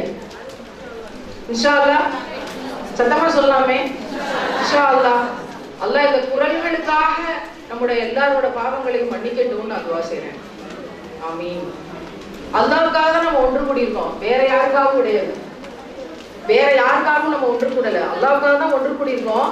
அல்லாஹ்வுக்காக ஒன்று கூடுற இதோட முக்கியத்துவத்தை பத்தி ரொம்ப அழகான ஒரு ஹதீஸ் இருக்கு, ரொம்ப அழகான ஒரு ஹதீஸ் இருக்கு. இந்த பூமி ஒரு பால் அந்தரத்துல சுத்திக்கிட்டு இருக்கு, அது மேல பூச்சி மாதிரி நம்ம ஒட்டிக்கிட்டு இருக்கோம். இப்ப நம்ம இப்ப இங்க உட்காந்துருக்கோம்னு நினைக்கிறீங்களா? 10வது மாடியில, நல்ல வேலை கால் வலி அது இதுன்னு இருந்தாலும் இத்தனை மாடி ஏறி வந்துட்டோம், அல்ஹம்துலில்லாஹ். அந்த பாக்கியத்தை அல்லாஹ் தந்துட்டான். ஏறுறோம் ஏறுறோம் ஏறுறோம் போய்கிட்டே இருக்கு, கலக்கரை விளக்க மாதிரி. மாஷா அல்லாஹ். 10வது மாடியில உட்காந்துருக்கோம் அப்படின்னு நீங்க நினைக்கிறீங்களா? நம்ம சுத்திக்கிட்டு இருக்கோம். இப்ப இந்த நொடி சுத்திக்கிட்டு இருக்கோம், வேகமா சுத்திக்கிட்டு இருக்கோம். ஒரு நாளைக்கு 24 மணி நேரம் அப்படின்ற கணிச்ச கணிப்பு இப்ப பொய்யா போயிடுச்சு. போன வாரம் பூமி வேகமா சுத்துச்சு, 24 மணி நேரத்துக்கு முன்னாடியே ஒரு ரவுண்ட் அடிச்சுட்டு வந்துருச்சு பூமி சூரியனை அப்படின்னு போன வாரம் நாசால இருந்து செய்திகள்லாம் வெளிவருது. என்ன காரணம்? பூமிக்கு நடுப்பகுதியில ஏற்பட்ட வெப்பநிலை மாற்றம், இந்த சுழற்சிக்கு, இந்த வித்தியாசத்துக்கு எல்லாம் காரணம். 24 மணி நேரத்துக்கு முன்னாடியே சூரியனை ஒரு ரவுண்ட் அடிச்சுட்டு பூமி வருது. பூமிக்கு மேல இருக்க பனி சிகரங்கள்லாம் உருகிட்டு இருக்கு, பனி மலைகள்லாம் உருகிட்டு இருக்கு, மரத்தை பூரா வெட்டிட்டோம், ஓசோனோட கோட்டை பரிசாயிட்டு இருக்கு. ஒரு நாள் இப்படியே போனா பூமியோட சுழற்சி திசை எல்லாம் மாறும். கிழக்குல சூரியன் உதிக்காது, மேற்குல சூரியன் உதிக்கும்னு இன்னைக்கு சயின்டிஸ்ட், இன்னைக்கு விஞ்ஞானிகள் அறிக்கை வெளியிடுகிறார்கள். 1400 வருஷத்துக்கு முன்னாடி ரசூலுல்லாஹ் சொன்னாங்க, மேற்கில் சூரியன் உதிக்கிற ஒரு நாள் வரும், மறுமை நடக்கும். மறுமை நெருங்கிட்டு இருக்கோமா இல்லையா? நெருங்கி கொண்டிருக்கிறோம். இன்னைக்கு வந்து விஞ்ஞானிகள் விஞ்ஞானபூர்வமா தன்னுடைய அறிவு கெட்டின விஷயத்தை ரிசர்ச் பண்ணி சொல்லும் போதே சூரியன் ஒரு நாள் மேற்குல உதிக்க போகுதுன்னு சொல்றாங்களே, அப்போ எப்படி ரசூலுல்லாஹ்க்கு இந்த விஷயம் தெரிஞ்சது? கியாமத் நாள் வரைக்கும் நடக்கக்கூடிய எல்லா விஷயத்தையும் அல்லாஹ் காமிச்சு கொடுத்தான். அதனாலதான் நினைச்சு அழுதாங்க, அதிகமா துவா செஞ்சாங்க, தூங்காம பிறண்டுட்டு கிடந்தாங்க. ஏன் தூங்காம பிறண்டு கொண்டிருக்கீங்கன்னு கேட்கும்போது, தூக்கத்தின் இரவுகள் தொலைந்து விட்டன கதீஜாவேன்னு பதில் சொன்னாங்க. எல்லாமே இருந்துச்சுங்க, இருந்தும் அழுது கொண்டிருந்தாங்க. அவ்வளவு கொடுமை நடந்துச்சு, அவ்வளவு மோசமான சமூகமா இருந்துச்சு. அழுது ஹிராவுல போய் இருந்து நமக்காக திருக்குரானை வாங்கி கொடுத்தாங்க. 3 வருஷம் தனிமை தவம் இருந்து குரான் இறக்கப்பட்டு, நம்ம எத்தனை வருஷம் தனிமை தவம் இருக்க போறோம்? இந்த கொடுமை எல்லாம் மாத்துறதுக்கு நம்ம யாராவது நம்ம என்ன எத்தனை நாள் தனிமை தவம் இருக்க போறோம்? அல்லாட்ட கெஞ்சி அழுக போறோம்? இவ்வளவு கொடுமை நடக்குது, இவ்வளவு மோசமான போர்கள் நடக்குது, இவ்வளவு குழந்தைகள் பசியில செத்து போறாங்க, எங்களோட சமூகம் இவ்வளவு அறியாமை சமூகமா இருக்கு, பிள்ளைகள் போதை பழக்கத்துக்கு கண்ணா பின்னான ஆளாயிட்டாங்க, இந்த சமூகத்தை கெடுக்கணுமா, போதை பொருளை புழங்க விடு, அப்படியான சூழ்ச்சிகளுக்கு நடுவுல நிறைய பிள்ளைகள் சிக்கி சீரழிகிறாங்க. யாரெல்லாம் நான் என்ன செய்யறதுன்னு தெரியலையே, என்னால ஒண்ணும் செய்ய முடியலையே. இன்னைக்கு அஜரத் ஓதுறாங்க, இமாம் ஓதுறாங்க, மகரின் தொழுகையில சுபான் அல்லாஹ் அபாபின்ற வார்த்தையை கேட்கும் போது உள்ளத்தின் ஒவ்வொரு அடுக்கும் நடுங்குது. 4 வருஷத்துக்கு முன்னாடி சபியாங்கிற ஒரு போலீஸ் ஆபீசர் ஒரு இஸ்லாமிய பிள்ளை டெல்லியில கொலை செய்யப்பட்டான். 54 கத்தி குத்துக்களோட. லஞ்சம் வாங்க மாட்டேன்னு சொன்னதுக்காக, லஞ்ச பணத்துல பங்கு எடுக்க மாட்டேன்னு சொன்னதுக்காக கொலை செய்யப்பட்டான். அப்ப ட்ரெயின்ல டிராவல் பண்ணி போய்கிட்டு இருக்கேன். ஒரு அஜரத் பேசுறாரு, வேற மொழி. 2 விஷயம் மட்டும் புரியுது, அபாவில் ஹாலித் பின் வலீத் அப்படின்னு. அவர் என்ன சொல்றாருன்ற விளக்கம் வருது. அபாவில் பறவைகளை அனுப்பி அன்னைக்கு அல்லாஹ் பாதுகாத்தானே காபாவை, அப்படி அபாவில் பறவைகளாக யாராவது வந்து எங்களை காப்பாத்திர மாட்டாங்களா? ஹாலித் பின் வலீத் போல யாராவது ஒரு மாவீரன் வந்து என்னோட கொடுமையில இருந்து என்னை காப்பாத்திர மாட்டாங்களான்னு கடைசியில மரணிக்கும் தருவாயில அந்த பிள்ளை நினைச்சிருக்க மாட்டாளா? ஒரு முக்மீனான தொழுகையாளி அந்த பிள்ளை. பேப்பர் பொறிக்க அந்த பிள்ளைய அந்த இடத்துக்கு அந்த தாய் படிக்க வச்சு கொண்டு போறான். அந்த அந்த அந்த அந்த பயான்ல இருந்து அவர் அழுது கொண்டே கதறாரு. அந்த மார்க் அறிஞர் யாரோ எவரோ எந்த மாநிலத்தை சேர்ந்தவரோ, அபாவில் பறவைகள் போல ஒவ்வொரு பெண்ணும் கிளர்ந்தெழுங்கள் பாலியல் வன்கொடுமைக்கு எதிராகன்னு கிட்டத்தட்ட 25க்கும் மேற்பட்ட மேடைகள்ல நான் பேசினேன். இன்னைக்கு அபாவில் அப்படின்னு யாரு சொன்னாலும் நம்முடைய உள்ளத்தின் அடுக்கெல்லாம் அதிருது. ஒவ்வொரு பெண் பிள்ளைக்கும் அந்த ஆற்றல் உண்டு. இறைவன் ஒரு சிட்டு குருவிதான், அதை கொண்டு யானை படைய முறியடிச்சானே. நம்ம சாதாரண பெண்கள் எல்லாரும் சொல்றாங்க, இருக்கட்டுமே, அந்த அபாவில் பறவைக்கு அந்த ஆற்றலை எல்லாம் நமக்கு தரமாட்டானா? எல்லா அபாவில் பறவையும் ஒன்னா சேர்ந்தா நமக்கு எதிராக எல்லா சூழ்ச்சிகளையும் முறியடிக்க முடியாதா? அபாவிங்கிற அந்த வார்த்தைகளை எத்தனை மேடைகள்ல பேசணும். 4 வருஷத்துக்கு முன்னாடி அபாவின்ற பேர் தெரியுமா? காபாவை முதலாக பார்க்கும்போது அந்த காபாவில சிட்டுக்குருவி ஒண்ணு அந்த துணியை கொத்திட்டு இருந்துச்சு. ஏற்கனவே அழுது கொண்டுதான் தவாஃப் செஞ்சுட்டு இருந்தேன். அந்த காட்சியை பார்க்கும்போது இன்னும் அந்த அழுகை பேரழுகையாக மாறிச்சு. அல்லாஹ், அந்த சிட்டுக்குருவியெல்லாம் பத்தி நான் அபாபில்னு பேசினேனே, எனக்கு அது அந்த ஞானத்தை நீ தந்தியே, நான் என்ன விதத்துல நான் நன்றி செலுத்த முடியும் உனக்கு? அல்லாஹ்ட்ட பேசக்கூடிய அந்த பொழுதாக அந்த 7 தவாஃப் இருந்துச்சு. எல்லாரும் என்னென்னமோ சொன்னாங்க. காபாவை பார்த்த உடனே இப்படி ஒரு துவா கேட்டுருங்க, எல்லாம் எப்பெல்லாம் நான் துவா கேட்கணும் அந்த துவாவெல்லாம் நீ கபூல் செஞ்சிரு, பார்த்தோன்னே இப்படி கேட்டுருங்க அப்படின்னு. மனுஷன் அவ்வளவு புத்திசாலியா, எப்படி ஒரு ஷார்ட் ரூட்ல போய் அல்லாஹ் பிடிக்கலாம். ஆனா எதுவுமே ஒர்க் அவுட் ஆகலையே. காபாவை பார்த்த உடனே என்னை மறந்து, இந்த உடலை மறந்து, உடைஞ்சு நொறுங்கி புதிதாக பிறந்து ஒரு சின்ன குழந்தையால நான் அல்லாட்ட பேசிக்கிட்டு இருக்காங்க. அதான நடந்துச்சு. சுயநினைவுக்கு வர்றதுக்கே ரொம்ப லேட் ஆச்சு. அப்படி ஒரு மேஜிக் அண்ட் மிராக்கிள் அங்க நடந்துச்சு. மாஷா அல்லாஹ். அந்த காபாவினுடைய மகத்துவம் அதை ரிசீவ் பண்ண முடிஞ்சதுக்கு ஒரே ஒரு காரணம் தான், அங்க இருந்த மின் விளக்குகளோ, அங்க இருந்த அலங்காரமோ, அல்லது அந்த காபாவின் மீது கோர்க்கப்பட்டிருக்கிற பட்டு துணியோ, எதுவும் காரணம் இல்லை. நான் உயிரினும் மேலாக நேசிக்கும் உத்தம நபிகள் நாயகம் ஸல்லல்லாஹு அலைஹி வஸல்லம் அவர்கள் அழுது தொழுத இடம். அங்க நிக்கிறேனே நானு, அவங்களால இப்ப பார்க்க முடியாதுல்ல.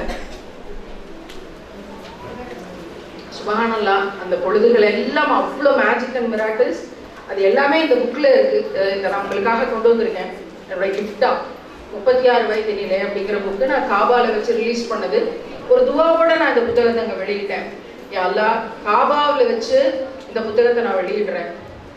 எந்த பெண்ணெல்லாம் இன்னொரு பெண் நல்லா இருக்கணும், பாலியல் வன்கொடுமையிலிருந்து இந்த சமூகம் பாதுகாக்கப்படணும், வரதட்சணையிலிருந்து இந்த பெண்களோட சமூகம் பாதுகாக்கப்படணும்னு, பெண்கள் பாதுகாப்பா இருக்கணும்னு யாரெல்லாம் கவலைப்படுறாங்களோ அவங்க கையில இந்த புக்கை கொண்டு போய் சேர்த்துரு.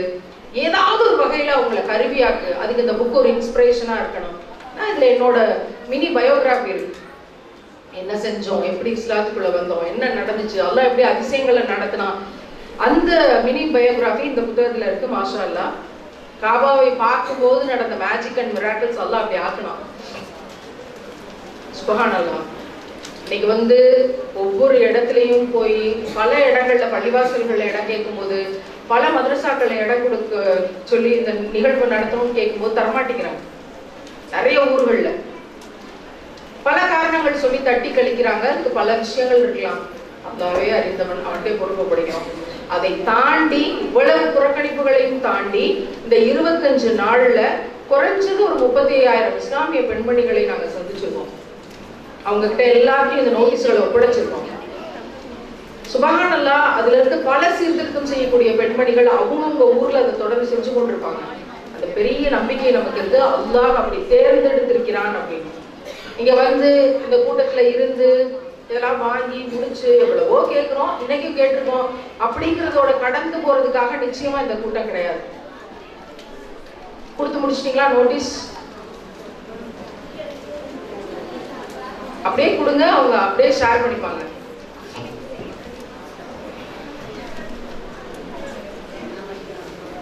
சுப்ஹானல்லாஹ். அதுக்கு ஒண்ணுமே யாருமே தெரியலையே. உட்கார்ந்து பேசலாம் அப்படின்னா முன்னாடி 3 வருஷத்தை தவிர யாரையுமே தெரியல, அவங்களுக்கும் நான் தெரிய மாட்டேன். அப்ப எங்கேயோ இருந்து ஒரு வீடியோல பாக்குற மாதிரி ஆயிடும். வீடியோல பார்த்துக்கிட்டு இருப்போம், அதுக்கும் சான்ஸ் இருக்காதுன்றதுனாலதான் நின்னாலும் பரவாயில்ல அப்படின்னு முடிவெடுத்தேன். இதுக்குரிய கூலிய தருவான்ல இறைவன், அவனே லேசாகட்டும் இன்ஷா அல்லாஹ். எனவே இந்த கடைசி 10 நிமிஷத்துல நம்ம நிறைய பேசிட்டோம். கிட்டத்தட்ட நான் சொன்னேன் மகரிபோட முடிச்சுட்டு நான் கிளம்பிடுவேன் அப்படின்னு சொல்லிட்டு தான் வந்தேன். ஆனா அப்படி போக முடியலையே. ஏன்னா ஒரு குறிப்பிட்ட டைம் வச்சு அதோட சாப்பாடு வேற பரிமாறுறாங்களாம். சுப்ஹானல்லாஹ். வாசனை வேற வந்துகிட்டே இருக்கு. என்ன பிரியாணி சமைக்கிறாங்களா, என்ன செய்யறாங்கன்னு தெரியல. என்ன சமைக்கிறாங்கன்னு யாருக்கா தெரியுமா? குஸ்காவா? மாஷா அல்லாஹ். நெய்ச்சோரா? நெய்ச்சோரா குஸ்காவா? அதிகாரப்பூர்வமா யாராவது சொல்றீங்களா? நல்ல மனம். மாஷா அல்லாஹ். அல்லாஹ் நறுமணங்களுக்கு சொந்தக்காரன். நம்ம போடுற பட்டை, கிராம்பு, ஏலக்காய் எல்லாமே மெடிசின். பட்டை, கிராம்பு, ஏலக்காய், அன்னாசிப்பூ, அப்புறம் என்ன கல்பாசி, கசகசா, அப்புறம் இன்னும் என்னென்ன இருக்கோ எல்லாமே மெடிசின். நீங்க எடுத்து சர்ச் பண்ணி பார்த்தீங்கன்னா அவ்வளவு மருத்துவ குணங்கள் இருக்கு. அதனாலதான் நம்ம அதை நிறைய பயன்படுத்துறோம்.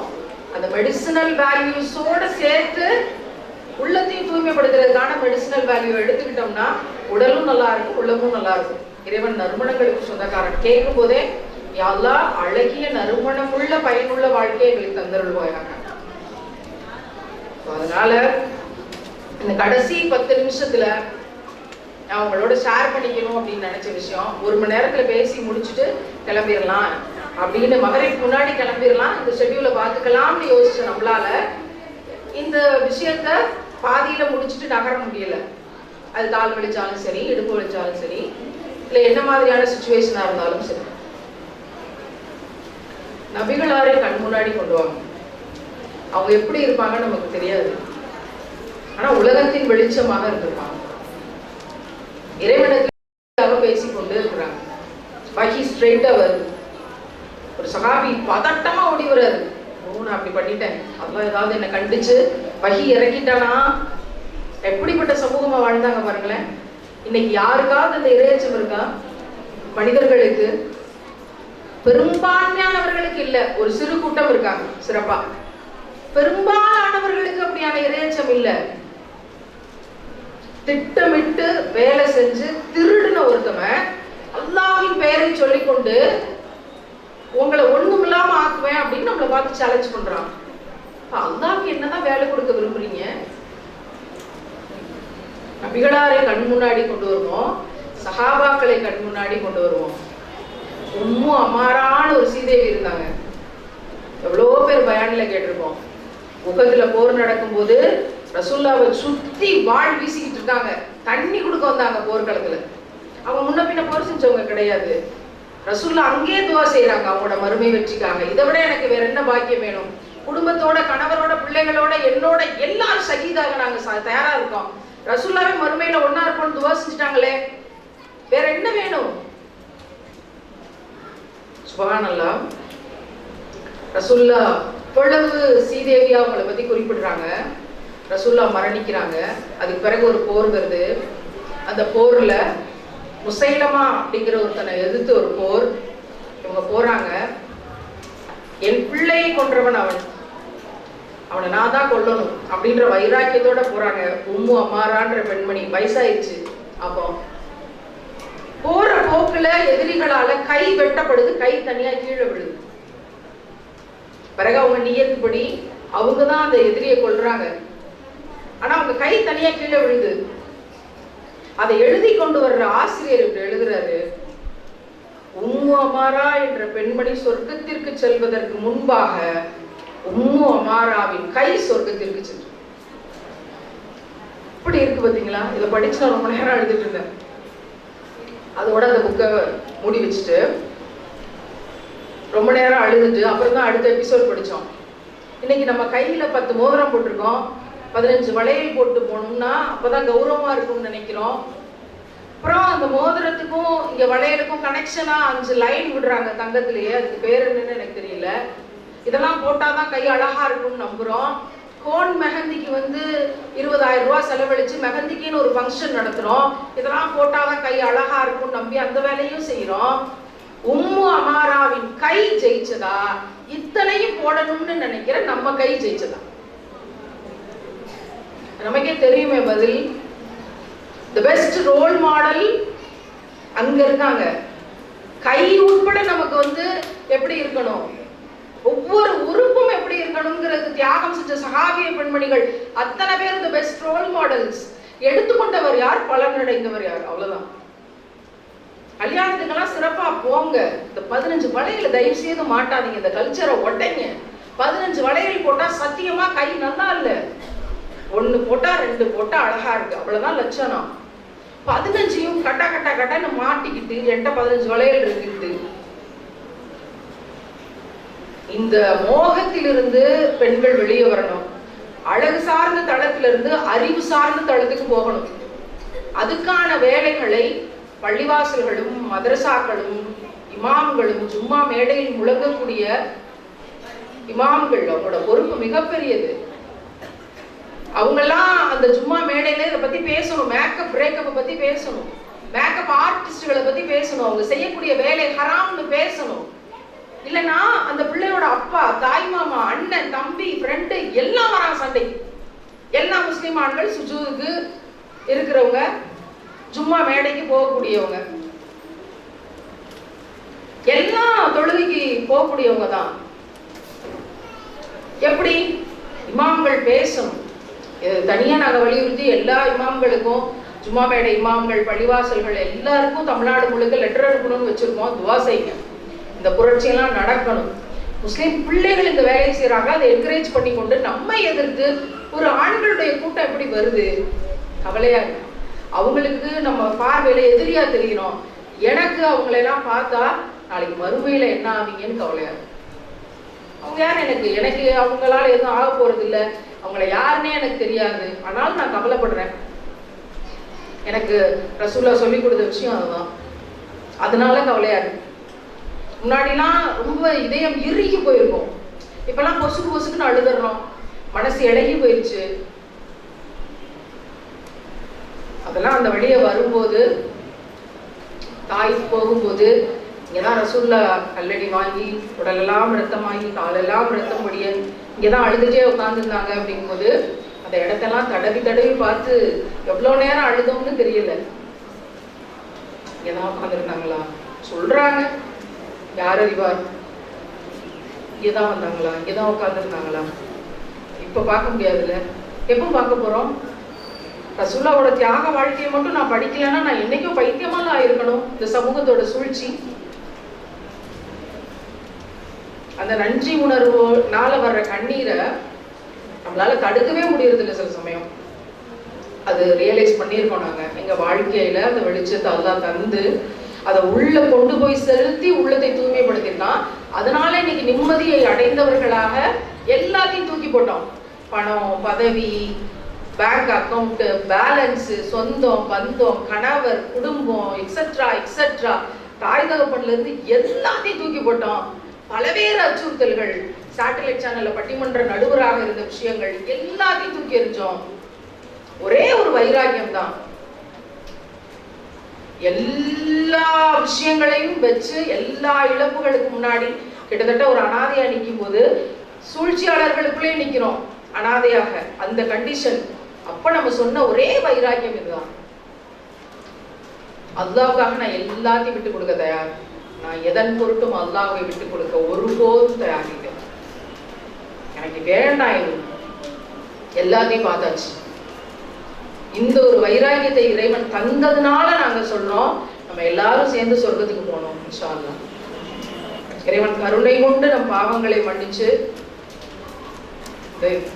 இந்த பூமி இருக்குல்ல, இந்த பூமி இதுல இருந்து நம்ம அப்படியே கொண்டு நேரா சொர்க்கத்துக்கு போனோம். அது நமக்கு பெரிய ஆசை, ஜன்னத்துல் ஃபிர்தௌஸ்க்கு போகணும். ரசூலுல்லாஹ் சொன்னதுனால கேட்கிறோம், எந்த தகுதியும் கிடையாது நமக்கு. கேளுங்கன்னு சொன்னாங்க, அதனால கேட்கிறோம். யா அல்லாஹ் எங்களை எல்லாருக்கும் ஜன்னத்துல் ஃபிர்தௌஸ் நீ தருவாயாக. ஆமீன். இந்த பூமி ஒரு பாலா சுத்திக்கிட்டு இருக்குங்கிற இடத்துலதான் ஆரம்பிச்சேன் நான் முடிக்கிறதுக்கு. இந்த பால் சுத்திக்கிட்டு இருக்கு, அந்த பாலை சுத்தி மலக்குகள் பறந்துகிட்டு இருக்காங்க. நிறைய கேட்டிருப்போம் அந்த விஷயத்த. இப்ப நம்ம யோசிச்சு பார்ப்போம், கற்பனையில மலக்குகள் பறந்துகிட்டு இருக்காங்க. யாரெல்லாம் எங்க அல்லாஹ்வுக்காக ஒண்ணு கூடுறாங்க அந்த பூமியில? அப்ப இன்னைக்கு இந்த இடத்துல, இந்த பள்ளிவாசல்ல கீழே ஆண்கள் இருக்கலாம், மேல பெண்கள் இருக்கலாம், மனிதர்களாக அல்லாஹ்வுக்காக ஒன்று கூடி இருக்கிற இந்த கூட்டத்தை மலக்குகள் பார்த்துட்டு விரு விரு விருன்னு பறந்து 7 வானத்தை தாண்டி அல்லாஹ் போய் சந்திச்சு, கோயம்புத்தூர்ல இந்த இடத்துல இந்த பள்ளிவாசல்ல மக்கள்லாம் உங்களுக்காக ஒன்று கூடி அல்லாஹ் உன்னை பத்தி தான் பெருமையா பேசிக்கிட்டு இருக்காங்க. அல்லாஹ்க்கு தெரியாதா? ஒரு மலக்கு போய் ரிப்போர்ட் பண்ணணுமா? நம்மளுக்கு இதை மோட்டிவேட் பண்றதுக்காக இதெல்லாம் நமக்கு படிப்பிச்சு கொடுக்கப்படுது. அல்லாஹ் சொல்லுவானா? அப்படியா? அவங்களாம் என்ன கேட்கிறாங்க? அவங்க எல்லாரும் பாவம் மன்னிப்பையும் சொர்க்கத்தையும் கேட்கிறாங்க. அல்லாஹ் சொல்லுவானா, உங்களை சாட்சியாக கொண்டு, இந்த செய்தியை கொண்டு வந்த மலக்குகள் உங்களை சாட்சியாக கொண்டு அவங்க எல்லாருக்கும் அதை நான் தர்றேன்னு வாக்கு தர்றேன்னு அல்லாஹ் சொன்னாங்க. சுப்ஹானல்லாஹ். அப்ப இந்நேரம் அப்படி வாக்கு தந்திருப்பான்ல. இதை நம்புகிறவர்கள் முஸ்லிம்கள், அவ்வளவுதான். அந்த பலவீனமானவர்கள் தான். அல்லாஹ் எங்களை மன்னிப்பான், எப்படியும் காப்பாற்றுவான். நாங்க தௌபா செய்யறோம். இதுல வேடிக்கை பார்க்கறதுக்கு யாராவது வந்திருக்காங்கன்னு வைங்களேன், என்னதான் பேசுறான்னு பார்ப்போம். இந்த சட்டம் பேசுறான் அப்படின்னு சும்மா யாராவது வேடிக்கை பார்க்க வந்திருக்காங்கன்னு வச்சுக்கோங்களேன், அல்லது எதையாவது வீடியோ எடுத்து போட்டு நம்மளை விமர்சனம் பண்றதுக்கு யாராவது வந்திருக்காங்கன்னு வச்சுக்கோங்களேன், அவங்களையும் மன்னிச்சு அல்லாஹ் சொர்க்கத்துக்கு தரேங்கிறான். ஏன்னா வேடிக்கை பார்க்கறதுக்காகவாது வந்தீங்கல்ல, இத்தனை நல்லடியார்களின் பொருட்டு அவர்கள் பாவமும் மன்னிக்கப்படும் அப்படின்னு. அதனால்தான் அத்தனை பெரிய கருணை. இந்த கூட்டம் ஒன்றும் அவ்வளவு சாதாரண கூட்டம் கிடையாது. இம்மையை விட்டுட்டு, இம்மையின் அலங்காரங்களை விட்டுட்டு இங்க வந்து உட்காந்து இவ்வளவு நேரமா அல்லாஹ்வுக்காக பின்ட்ராப் சைலண்டா இருக்கணுமே, யாருமே எந்திரிச்சு போகலையே இல்ல. இந்த சின்ன பசங்க கூட குத்துக்கை வச்சுக்கிட்டு உட்காந்து அமைதியா, சரி தப்பிக்க முடியாது அப்படின்னு. சுப்ஹானல்லாஹ், அல்லாஹ்வோட ஏற்பாடு. ஒரு வேலை ஒழுங்கா நடக்க முடியும்னா அது அல்லாஹ்வோட ஏற்பாடு. ரசூலுல்லாஹ் ஒழு செய்றாங்க, கூப்பிடுறாங்க அபூபக்கர். அந்த காட்சியை நினைக்கும் போது தான் அழுது. நம்மள எப்ப அப்படி கூப்பிடுவோம்? இப்படி ஒரு நாள் எப்போ அபூபக்கர், இந்த மக்களுக்கு மரணம்னு ஒண்ணு இருக்குன்னு நல்லா தெரியுது, இந்த மக்களுக்கு கபர்னு ஒண்ணு இருக்குன்னு நல்லா தெரியுது, இந்த மக்களுக்கு அல்லாஹ்வை சந்திக்கிற ஒரு நாள் இருக்கு, மறுமைன்னு இருக்குன்னு நல்லா தெரியுது, இந்த மக்களுக்கு விசாரணைன்னு ஒண்ணு இருக்குன்னு நல்லா தெரியுது. அப்படி இருந்தும் நரகம் ஒன்று உண்டு என்று தெரிந்தும் இவங்க எப்படி இம்மையை தேர்ந்தெடுக்கிறாங்கன்னு தான் எனக்கு தெரியல. எல்லாம் பாதுகாக்கணும். எதன் பொருட்டும் இந்த இம்மையோட அலங்காரத்தை, இங்க இருக்க சூழ்ச்சிகளை, இங்க இருக்கக்கூடிய குழப்பங்களை எதன் பொருட்டும் நம்ம தேர்ந்தெடுக்கிறாமோ அல்லாஹ் நம்மளை பாதுகாத்து விசாலப்பட்ட உள்ளம் கொண்டவர்களாக, அல்லாஹ் நேசிக்க கூடியவர்களாக, அல்லாஹ்வுக்கு பிடித்தமான வாழ்க்கையை வாழக்கூடியவர்களாக நம்ம எல்லாரையும் ஆக்கட்டும்னு துவா செய்வோம். நேத்து வரைக்கும் எப்படியோ தெரியல, இன்னையில இருந்து ஆக்கட்டும்னு துவா செய்வோம். இன்ஷா அல்லாஹ். எல்லாருக்கும் மரணம் உண்டு.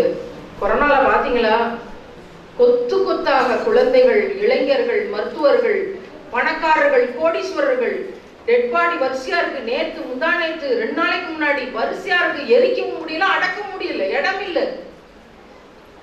எல்லாரும் பார்த்தோம், உலகம் முழுக்க பார்த்தோம், விட்னஸ் பண்ணோம். யாரையும் பார்க்க முடியல, யாரையும் தொட முடியல, யாருக்கும் முசாஃபா செய்ய முடியல, கை கொடுக்க முடியல, உம்ரா செய்ய முடியல, எதுவுமே செய்ய முடியல. பால் பாக்கெட் வாங்க வெளியே போக முடியல. முடங்கி போனோமே 2.5 வருஷம். அதுக்கு பிறகு அல்லாஹ் நமக்கு உயிரை நீட்டிச்சு வச்சிருக்கான். ஏதோ ஒரு வேலை இருக்கு, அந்த வேலையை செய்வோம். அல்லாஹ்வுக்காக வாழ்ந்துட்டு அல்லாஹ்வுக்கான சீர்திருத்த பணியை செஞ்சுட்டு இங்க இருந்து போவோம். நாம் அலங்காரத்தை வெளியில் காட்டாதவர்களாக இருப்போம். நம்மளை பார்த்து 4 பேரு, நம்ம சொல்றதை கேட்டு 4 பேரு, நம்ம வாழ்றதை பார்த்து 4 பேர், 12 பேர் மாறினாலே ஆகப்பெரிய வெற்றி. சுபகானம். இப்படியானவர்களாக நம்ம வாழ்றதுக்கு இறைவன் நமக்கு பாக்கியத்தை தரட்டும். சுபஹானல்லாஹ். இந்த மட்டில் உங்களை எல்லாம் சந்திச்சதுல எனக்கு பெரிய சந்தோஷம்.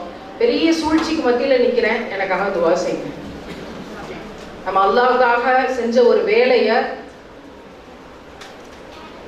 ரொம்ப சர்வசாதாரணமா எடுத்துக்கொண்டு நம்ம கிட்ட ஒப்படைக்காம ஒரு பெரிய சதி வேலைகள் நடந்துட்டு இருக்கு. அல்லாஹ்ட்டே நான் பொறுப்பு ஒப்படைச்சிருக்கேன். அவன் பிடரி நரம்புக்கும் பக்கத்துல இருக்கிறவன் நிச்சயமாக அவற்றையெல்லாம் மீட்டு தருவான். சத்தியம் என்ன நிலை நிறுத்துவான் அப்படிங்கிற ஒரு போர்ல தான் இருக்கேன் நான். எல்லாரும் உங்களோட சுஜூதுல ஞாபகம் வச்சு, யா அல்லாஹ் வெற்றி அடைந்தோம், நான் உங்க சொல்ற செய்தியை நம்ம கேட்கணும், ஏதாவது ஒரு வகையில அதை நாங்க வெளிப்படுத்துவோம், அதுக்காக அது வரைக்கும் நாங்க துவா செய்யக்கூடியவர்களா இருக்கணும் அப்படின்னு கேளுங்க. நான் சொல்ற இந்த விஷயத்துக்கு பின்னாடி பெண்களின் பாதுகாப்புங்கிறத தவிர வேற எதுவுமே இல்லை. அதுக்காக தான் போராடிட்டு இருக்கோம். அதனால அந்த விஷயத்துக்காக அதிகமா துவா செய்யுங்க. உங்களோட துவாக்கள் எல்லாம் த மோஸ்ட் வேல்யூபிள் அப்படின்னு எப்போதும் நான் நம்புறேன். எவ்வளோ பேர் வந்து சொல்லி உங்களுக்காக நான் துவா செய்யறேன், டெய்லி செய்யறேன்னு சொல்றதெல்லாம் எனக்கு கிடைச்ச பெரிய பொக்கிஷம். என்னோட குடும்பம் மிகப்பெரியதுன்னு நான் சொல்லுவேன். ஒரு கூட்டு குடும்பத்துல வாக்கப்பட்டு பெருசா வாழணும்னு ஆசைப்பட்டேன். அந்த நசீப இறைவன் எனக்கு தரல. ஆனா மறுமையில் என்னோட குடும்பம் ரொம்ப பெருசு. அங்க எனக்கு 2 அண்ணன்மார்கள் இருக்காங்க. இந்த பக்கம் உமர் அலி அவனுக்கு வரணும், அந்த பக்கம் ஹாலித் பின் வலீத் வரணும். இப்போ வாங்கடா எல்லாம் அப்படின்னு அப்பயாவது சொல்லணும். இம்மையில நசீபுல பாத்தீங்களா, சூழ்ச்சியாளர்களை எதிர்த்து, நம்மளை பேசுறவங்களை எதிர்த்து, விமர்சனம் பண்றவங்களை எதிர்த்து, நமக்காக கெட்டு போய் அழிஞ்சு போகணும்னு வேலை செய்யக்கூடியவங்க, திருடுறவங்க, அந்த சூழ்ச்சியாளர்களுக்கு முன்னாடி 2 அண்ணன்மார்களை கூட்டு வந்து நிக்கிறதுக்கு நமக்கு நசீபு இல்லை. பாத்தீங்களா, மறுமையில நிச்சயமா அவங்க 2 பேரையும் பார்க்கணும். இதை சொல்லி கூப்பிடணும். அப்படியான பாக்கியம் கிடைக்கணும். இவங்க அண்ணன், இவங்க சித்தப்பா, இவங்க மாமா, இவங்க அத்தை, இவங்க சித்தி, ஒரு பெரிய கூட்டு குடும்பம். அவங்க எல்லாம் சகாபாக்கள், சகாபிய பெண்மணிகளா இருக்கணும். அது எல்லாத்திலையும் வெளிச்சமா நம்ம உயிருக்கு மேலாக நேசிக்கும் உத்தம நபிகள் நாயகம் ஸல்லல்லாஹு அலைஹி வஸல்லம் அவர்கள் நம்மள புன்னகையோட வரவேற்கணும். அந்த கௌசர் நீர் தடாகத்தோட தண்ணி கிடைச்சு அருந்தி முடிக்கும் போது பூமியில ஏதாவது நீ கஷ்டப்பட்டியாமான்னு கேட்கணும். நான் ஒரு கஷ்டமும் படலையே நம்ம சொல்லணும். இறைவன் மிகப்பெரியவன். இந்த கண்ணீருக்கெல்லாம் அவன் பதில் சொல்லுவான். நம்ம எல்லாரும் சேர்ந்து சொர்க்கத்துக்குள்ள நுழைபவர்களாக இறைவன் ஆக்கி தரட்டும். அந்த பாக்கியத்துக்காக நிறைய துவா செய்வோம். இந்த உலகத்துல ஒண்ணும் இல்லை, இம்மையில ஒண்ணும் இல்லை, இம்மையை தேர்ந்தெடுக்க மாட்டோங்கிற உறுதிமொழியோட இன்ஷா அல்லாஹ் இருந்து போகலாம். இதுக்காக உழைச்ச, இதை ஆர்கனைஸ் பண்ண, இதுக்காக சமைச்சு கொடுத்த, இந்த உணவு கொடுக்குற பணி மிகப்பெரியது. நட்ட நடுவுல நரகத்துல ஒருத்தன் எரிஞ்சுட்டு கிடக்குறான். என்னன்னு காரணம் கேட்கும் போது, நான் பூமியில நல்லா வாழும் போது ஏழைகளுக்கு உணவு கொடுக்கல, உணவு கொடுக்க சொல்லி தூண்டலன்னு சொல்றான். இந்த குர்ஆன் வசனத்தை படிச்சுட்டு தான் பசியாற்றுவோம் திட்டம்னு ஒண்ணு நான் தொடங்கினேன். ஒவ்வொரு ஜும்மாவுக்கும் 50 பேருக்கு உணவு கொடுக்க ஆரம்பிச்சேன். அதை திட்டமாக அறிவிச்சேன். இன்னைக்கு ஒவ்வொரு வாரமும் இஸ்லாமிய பெண்மணிகள் ஒன்று சேர்ந்து 5000 பேருக்கு உணவு கொடுக்குறாங்க. உலகம் முழுதும், தமிழகம் முழுதும், பல்வேறு இடங்கள். கோயம்புத்தூர்லேயே 3 இடத்துல அந்த பணிகள் நடக்குது. நீங்களும் அவற்றிலெல்லாம் பங்கு பெற்று ஏதாவது ஒரு பங்களிப்பு தொடர்ந்து செலுத்தி கொண்டே இருக்கு. இங்கிருந்து ஒரு பசியாற்றுவோம் திட்டத்தை ஆரம்பிங்க. இந்த ஏரியால இருந்து ஆரம்பிங்க. இன்னும் ஒரு 10 பெண்கள் ஒன்று சேர்ந்து அதை நடத்துங்க. அது எல்லாரும் உங்களை ஹெல்ப் பண்ணுவாங்க இன்ஷா அல்லாஹ். எல்லாரும் சேர்ந்து ஒரு 10 ரூபா 5 ரூபா போட்டாவது 10 பேருக்கு தொடர்ந்து வாரம் உணவு, பிரியாணி, நெய்ச்சோறு, தால்ச்சா. பிச்சை எடுக்கிறவங்களுக்கு இல்லை, நம்ம தெருவில் இருக்கக்கூடிய ஒரு விதவை பெண்மணிக்கு, ஒரு ஆதரவற்ற பெண்மணிக்கு, அந்த வீட்டில் இருக்க 4 பேருக்கு வீடு தேடி கொண்டு போய் 12 மணிக்கு சாப்பாடு கொடுக்கணும் ஜும்மாவுக்கு முன்னாடி. அப்படியான திட்டங்களை தான் செஞ்சு இந்த விஷயங்கள் ஓடிக்கொண்டிருக்கு. இந்த 5000 பேருக்கு உணவு கொடுக்குற அந்த பணிகள்ல நீங்களும் பங்கெடுத்துக் கொள்ளுங்கள். பசியாற்றுவோம் திட்டத்தை தொடங்குங்கள். நாங்க ஒரு 10 பேர் சேர்ந்து தொடங்குறோம்னு சொல்றவங்க இருந்தீங்கன்னா அவசியம் வந்து நீங்க அதை தொடங்குங்க. அதுக்கான சப்போர்ட் எல்லாம் அவசியம் நாங்க செஞ்சு தரோம். சுபஹானல்லாஹ். இந்த புத்தகம் வேணுங்கிறவங்க அவசியம் வாங்கிக்கோங்க. உங்களுக்காக திருப்ப புனியமுத்தூர் வரைக்கும் போய் புக்ஸ் எடுக்க சொல்லி பழனியில் கொய்யாக்கா வண்டியில் வந்து சேர்ந்து இந்த புத்தகம் இன்னைக்கு இங்கே வந்திருக்கு. எல்லாரும் வாங்கிக்கோங்க. இதுக்கான விலை நிர்ணயம் நாங்கள் 100 ரூபாய் வச்சுருக்கோம். ஆனால் 100 ரூபாய் கொடுத்து யாரும் வாங்காதீங்க. ஒரு ஒட்டியானோ, ஒரு தங்கச்சங்கிலி, ஆனால் எதாவது பெருசாக கொடுத்து இதை வாங்கிக்கோங்க அப்படிங்கிறது என்னோட ரெக்கமெண்டேஷன். ஆனால் செய்ய வேண்டிய வேலைகளும் போக வேண்டிய பயணங்களும் நிறையா இருக்குது. உங்களோட பையனுக்கு ஃபீஸ் கட்டணும். மாஷா அல்லாஹ் சைபர் கிரைமில் ஒரு படிப்பை சிறப்பாக 3rd இயர் கோயம்புத்தூரில் படிச்சுட்டு இருக்காங்க. இந்த பிள்ளைகள்லாம் வரணும். நாளைக்கு நம்ம பெண்கள் பாதுகாப்புக்காக இந்த பிள்ளைகள்லாம் வேலை செய்ய வரணுங்கிறதுக்காக அந்த பொறுப்பெல்லாம் நாங்கள் எடுத்திருக்கோம். நிறைய தான தர்மம் செய்யுங்கள், இந்த பயணங்களுக்கான பங்களிப்பை செய்யுங்கள் அப்படின்னு நான் யார்கிட்டையும் அனுமதி கேட்கல. அல்லாவுக்காக தெரியப்படுத்துகிறேன். விருப்பப்பட்டவங்க செய்யுங்க. இது எந்த விதமான கண்டிஷன்ஸும் கிடையாதுன்னு சொல்லக்கூடிய நிலைமைக்கு தள்ளப்பட்டிருக்கோம். அல்லாஹ்வுடைய கஜானா மிகப்பெரியது. எது தேவையோ அவனே எங்களுக்கு தருவான் அப்படிங்கிற நம்பிக்கையோட இந்த ஒருங்கிணைந்த அத்தனை பேருக்கும் அதிகமாக துவா செய்தவளாக, இறைவன் அவங்களுக்கு சிறந்த ஈருலக வெற்றி கேட்டவளாக வந்திருக்க அத்தனை பேருடைய அன்பையும் சுமந்து கொண்டவளாக, அஸ்ஸலாமு அலைக்கும் வரஹ்மத்துல்லாஹி வபரகாத்துஹு. இறைவன் சிறந்தவன், தனித்தவன், மிகைத்தவன், நம்ம எல்லாரையும் பாதுகாப்பவன். இன்ஷா அல்லாஹ். ஒரு விஷயம் சொல்ல மறந்துட்டேன். ஜன்னத்துல் உலூம் மதரசா சிங்கானல்லூர் 3 இயர்ஸ் அதனுடைய சேர்க்கை படிவம் இங்கே இருக்கு. கண்டிப்பாக விருப்பமுள்ளவர்கள் படிக்கணும். கண்டிப்பாக எல்லாரும் மார்க்கத்தை படிக்கணும், தஃப்சீர் விளங்கணும். இது போன்ற படிப்புகளில் அதிகமாக கவனம் செலுத்துங்க. கண்டிப்பாக தமிழில் சொல்லி தருவாங்க விளக்கம் அப்படிங்கிறது தெரியுது. ஏன்னா தமிழில் தான் அப்ளிகேஷன் இருக்குது, அதனால நான் சொல்கிறேன். அதனால யாரெல்லாம் படிக்கணும்னு விருப்பம் அடைகிறீங்களோ, அல்லாஹ்வை நெருங்கணும்னு விரும்புறீங்களோ, வயசு வித்தியாசமே கிடையாது இதெல்லாம் படிக்கிறதுக்கு. அதுதான் அதோட ஸ்பெஷாலிட்டி. ஏழையா, பணக்காரனா, வசதி இருக்கா இல்லையா, கருப்பா சிவப்பா, என்ன எந்த விஷயமும் தேவையில்லை. அவ்வளோ எந்த செலவும் ஆக போறது இல்லை பெருசா. எனவே இதை படிக்க விரும்புறவங்க, நான் கண்டிப்பா அல்லாஹ்வை நெருங்க விரும்பணும்னு நினைக்கிறவங்க, இது வரைக்கும் வேற எங்கேயும் படிக்கல அப்படின்னா அவசியம் இதுல ஜாயின் பண்ணி படிங்க. இன்ஷா அல்லாஹ் அதோட சேர்க்கை படிவம் இங்க இருக்கு. இங்க உஸ்தாதா இங்க இருக்காங்க. அல்ஹம்துலில்லாஹ்.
திருமலை பெய்தே